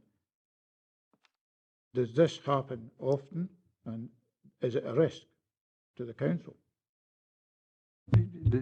Can I be direct in this remark? This is a professional remark that sits around you having a proper understanding of what our assurance relates to. So our assurance relates to, we did a body of work, and from everything that we know and everything we can tell, everything within the Council is sound to a core level, okay? There are risks with that. One of those risks is that management keeps secrets. I don't think they do in this organisation, but we have seen that in the public sphere from some significant companies where management were doing things and they didn't disclose it to the auditor, and therefore there was it was invisible till a problem hit. And so that is a professional statement by auditors, which in effect says our responsibility is limited to the extent to which we've been told things by management. If management tell lies to us, then we have no professional responsibility for the consequences of that. So I'm afraid it's one of these rather mealy-mouthed sort of phrases. I don't think we've got a problem within the council. We have a very good and open relationship, particularly with finance colleagues, but also with other directors and so on. We're kept reasonably well informed of developments, and if there are any significant issues, I am generally made aware of them, and I can factor them in. And if I have concerns, I have a responsibility to address those concerns in the sense of obtaining information, obtaining assurances about things. So it is a risk, but it's a very small risk. On page 33, it's the next report actually, but it does say that internal auditors have an unrestricted right of access to all information.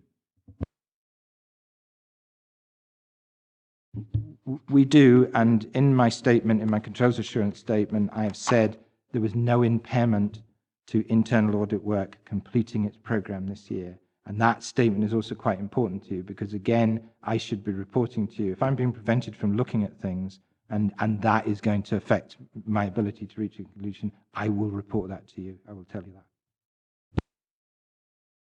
Thanks. No, thank you. Just the first point that Graham picked up on, I just put a wee note. I wasn't going to raise it, but just we are complying, as you're saying, we're professionally being advised from our managers, line manager and so forth, our heads of service. I brought it up in the past. I'll not go into detail at this point, but I remember referring to a particular project went through the books, 144k, and when investigating myself, 76,000 was actually spent on that. So where did that 78,000 go? Goodness, or whatever it was, 76. No, 74,000. Sorry, I get my sums right. £74,000 you seem to go adrift somewhere, and that's something. So I don't know. That's something I certainly want to drill into at a later point in time, but it's obviously not here today. So 2.1 is to note and comment on the progress for 16-17 internal audit as detailed at Appendix 1. I think we've done that. In 2.2 is to note internal audits control assurances statement for 16-17 as per Appendix 2, which gives a positive assurance on the Council's internal control arrangements for the year, and we've had the reassurance verbally as well. So we move on to item number 8, it's internal audit. Strategic plan 2017 to 20. Kevin, I think you're probably leading this again, are you? Yep, okay, over to you. A few words if you don't mind. Yes, Chair. Sorry, you'll be fed up hearing from me. But anyway, here's the plan for the current financial year that we're recommending to you. It has two bits to it. It has a strategic plan, which is just a broad indication of future resource usage. It's to show you that if I'm going to make any significant changes to the structure of what we do, you'd see it coming through in the strategic plan, but there aren't. It's broadly stable. It's okay. And then the annual plan, which is important, which is what we're proposing to do for the year. And that will be of interest to the committee, not least. I'm very aware that you will want to influence the plan. Again, this is, I think, for future discussion through workshops and seminars and so on. As a general point, I would say that the plan is influenced and continues to be influenced by this committee, not directly, but indirectly. So as an example, the previous Audit Risk Management Committee was quite concerned about procurement activity and success in the meeting standards and so on. So we have, for a number of years, included a procurement activity audit in our work. We've got the first section, so this is on page 30, and section C, the annual plan. That first section is more or less fixed. That's the main financial systems work, which is our priority work, and we do that on a 3-year cycle. There may be scope to adjust that, but again, we can have some discussion around it. But if you think of it in these terms, is that first chunk is mostly fixed. The second section, departmental financial systems, business systems, this is work that I think is worth doing. It's based on some intelligence gathering, it's based on some feedback we've received, and it's based on our view of the organisation of where some of these risks sit. And then the risk management programme, we've got 2 bits within that. The first is general support on risk management, and then we have some specific risk issues which we're looking at. Now, I would think the committee would want to be influential, in particular in these 2 areas. And obviously it's too soon for this year for you to be expressing clear and strong views, and there's not a lot of flexibility in this plan. This is quite a challenging programme to deliver this year. We've set ourselves quite a difficult task, but it's worth trying, so to speak. But there is a little bit of wiggle room in this. If later in the year you do decide that you have particular priorities or particular areas you're interested in, it will be possible to try and respond to that. Overall, I would be looking for your input more for the next audit plan. So that's perhaps spring of next year, March, April. We'll try and get it reported in earlier. That's the point at which I'd expect to be seeing specific jobs, perhaps, that we have discussed and explored and so on. And they're not direct commissions. I mean, the difficulty I have is that, you know, I am not a completely available resource to you. I'm not just, you know, you can't just direct me what to do meeting to meeting. The plan needs to be structured, it needs to be balanced, it needs to deal with a number of issues and a number of risks. But your discussions will influence that plan, as they have previously, and they'll continue to do that in the future. So this plan is based on, if you like, a bit of a holding position, but it's based on what's happened in the past, based on what I think problem areas could be, or things that are worth looking at and exploring. And that's why we've put this plan together as it is. We're already working on bits of it, there's some areas of it, and I think almost everything pretty well will have an interest for the committee in this. As we bring each report forward, if that's what you decide to continue doing, you'll find there's interest in every single piece of work here. So you know, that's how I've put it together for this year. But so for future years, yes, I think we can be more directly supportive to you. And just as an aside, it's already been referenced, the audit charter at the back to assist you understand what we do, how we operate and so on.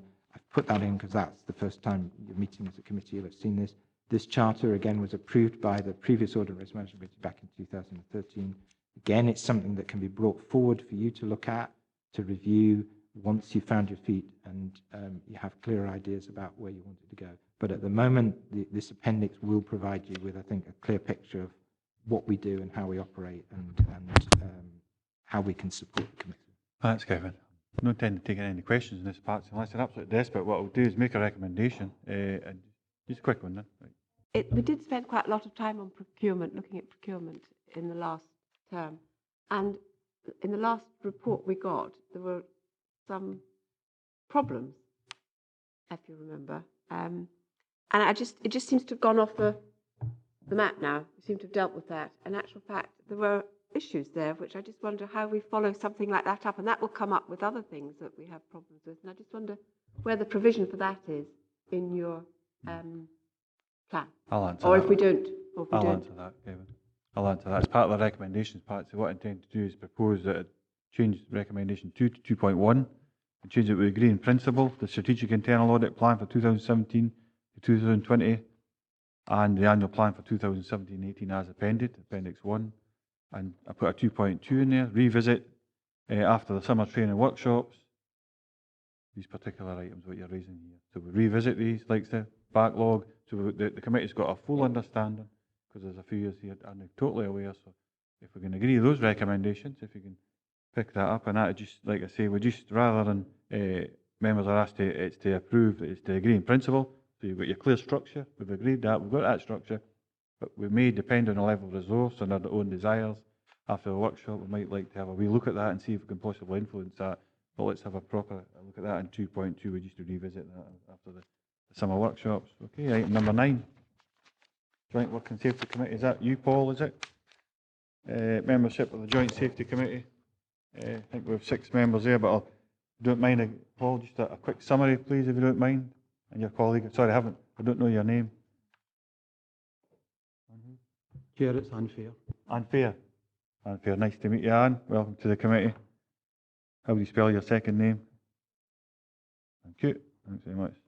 Thanks very much, Anne. Over to you, Paul. Just the same, just a quick summary of the actual, put it into context. I've got a lot of questions. I've had a lot of questions in regards to it from members. What on earth is this? Because the members aren't unaware of it, haven't been on it. So just what is it? And we'll look at the membership after that, please. Chair, broadly, the Joint Safety Committee is the main forum for consultation on health and safety actions and addresses health and safety issues that are not able to be taken elsewhere. It is convened in the main and administered by the Joint Trade Union, supported by management. and clearly we would wish, as has been past practice, for members taking oversight of that. As you will see from the membership constitution, apologies for that not having been supplied earlier. There's a range of things that they actually cover as part of their way that they go about their business. And what we're looking for here is just for Audit and Risk Scrutiny Committee to nominate 6 members. You may well ask why there may be 6 members.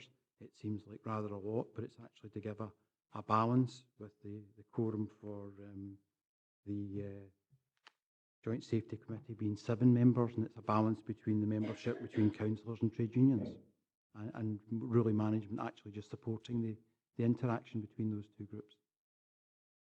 Excellent, thank you. I think as a proposal, there's quite a few members not here, not fully aware of it, so I think there's a quorum of 3 has to be there, 3 councillors for this committee to actually, so the quorum's there, so 3. I wonder if today we could appoint 3 members. I'm certainly happy enough to put my name forward as one. Hopefully we'll get a cross-party support. Ian, would you be okay? Okay, one of you 3, put your name forward. Matthew? Yep, excellent. So we've got 3 members. We'll take it and we'll have a report back to the next committee, just outline, and we'll look to support it further, or there might be alternatives at that point. Can we include the wider council? Should we include the wider council, or do we actually submit all the allocation from this committee here? Because this used to be cross-party, it didn't used to be just an opposition committee. I think the suggestion cross-party is a very appropriate, very constructive way of going about business. The representation has been cross-party in the past. So we'll discuss that. That'll form part of the next report to the committee then, but you've got your 3 for the sake of quorum at this moment in time. Excellent, thank you very much. Item number 10. Thanks for that, Paul. Health and Safety Progress Report. This Paul or Anne, right, okay, across to yourselves. Chair, there's actually 3 aspects to it. It looks at overall performance, it looks at where we've not actually met the standards, and there's exemption reports that have been provided in those cases. And it also takes a look in the third part under workforce development. So those essentially are the 3 appendices that are attached to the report.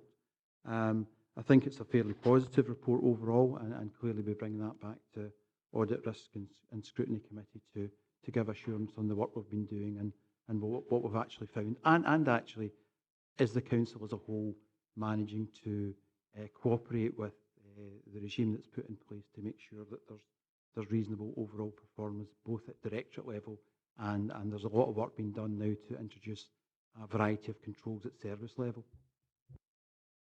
Thank you, Paul. Any particular questions? The obvious question that's sticking out to me is the improvement actions for all 3 exception reports. Are they appropriate, and will they support will we see the improvements in the back of them? And from a member's point of view, I may well have been through this training, Paul, but I don't remember being requested or actually taking part, but I've been in so much training and so many different things. I may well have taken it, but just be good even to see who has been on it and who hasn't been on it. Not here, but again, get that information away for the committee. I think the main thing is that we'll actually embark on a course of training that ensures that members are actually all up to speed on this. And from what I've heard this morning, I know members are working very constructively towards that. And the improvement actions, do you think, just before I bring you in, Graham, the improvement actions, do you think they're fit for purpose? Certainly there's most of them. You can see that we've actually identified the resource implications, and the improvement actions there are set to actually deal with it. A lot of that work's actually underway, and we've made the necessary improvements in the intervening period. Thank you, Graham. Yeah, is there any particular reason why there was a rise in June 2016 when all the other months that are reported here, December 2016, September and December, generally speaking, there's been a fall compared to previous years? Give us an indication to what page number that and paragraph. Page 41 of 54. And in the box, the quarters way up the page.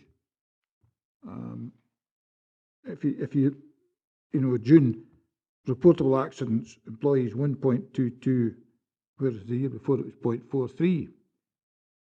Reportable incidents over 7 days dropped it's risen from 2 to 5. Specified injuries up from 1 to 2. So I'm just wondering if there's any particular reason. And whereas if you look at the other timelines in there, September and December, the general trend is quite markedly down. I think some of that's got to do with the way we gather the information, and also the activities that I undertake are perhaps more risky during certain of these periods, that there's more activity in general within the council. Do you mean we work harder in June than we do in September and December? No, there's a lot of seasonal factors that come into play there. Things like that.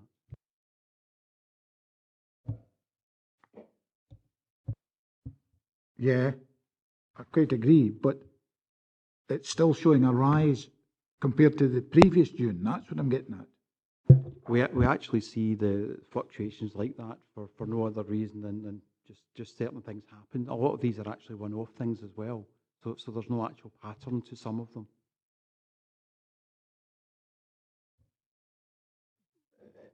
I can certainly do a kind of analysis of that to see whether in fact June favours less favourably in other points in the year, but yes, I can see the increase over that particular reference period. Next time we maybe see a 5-year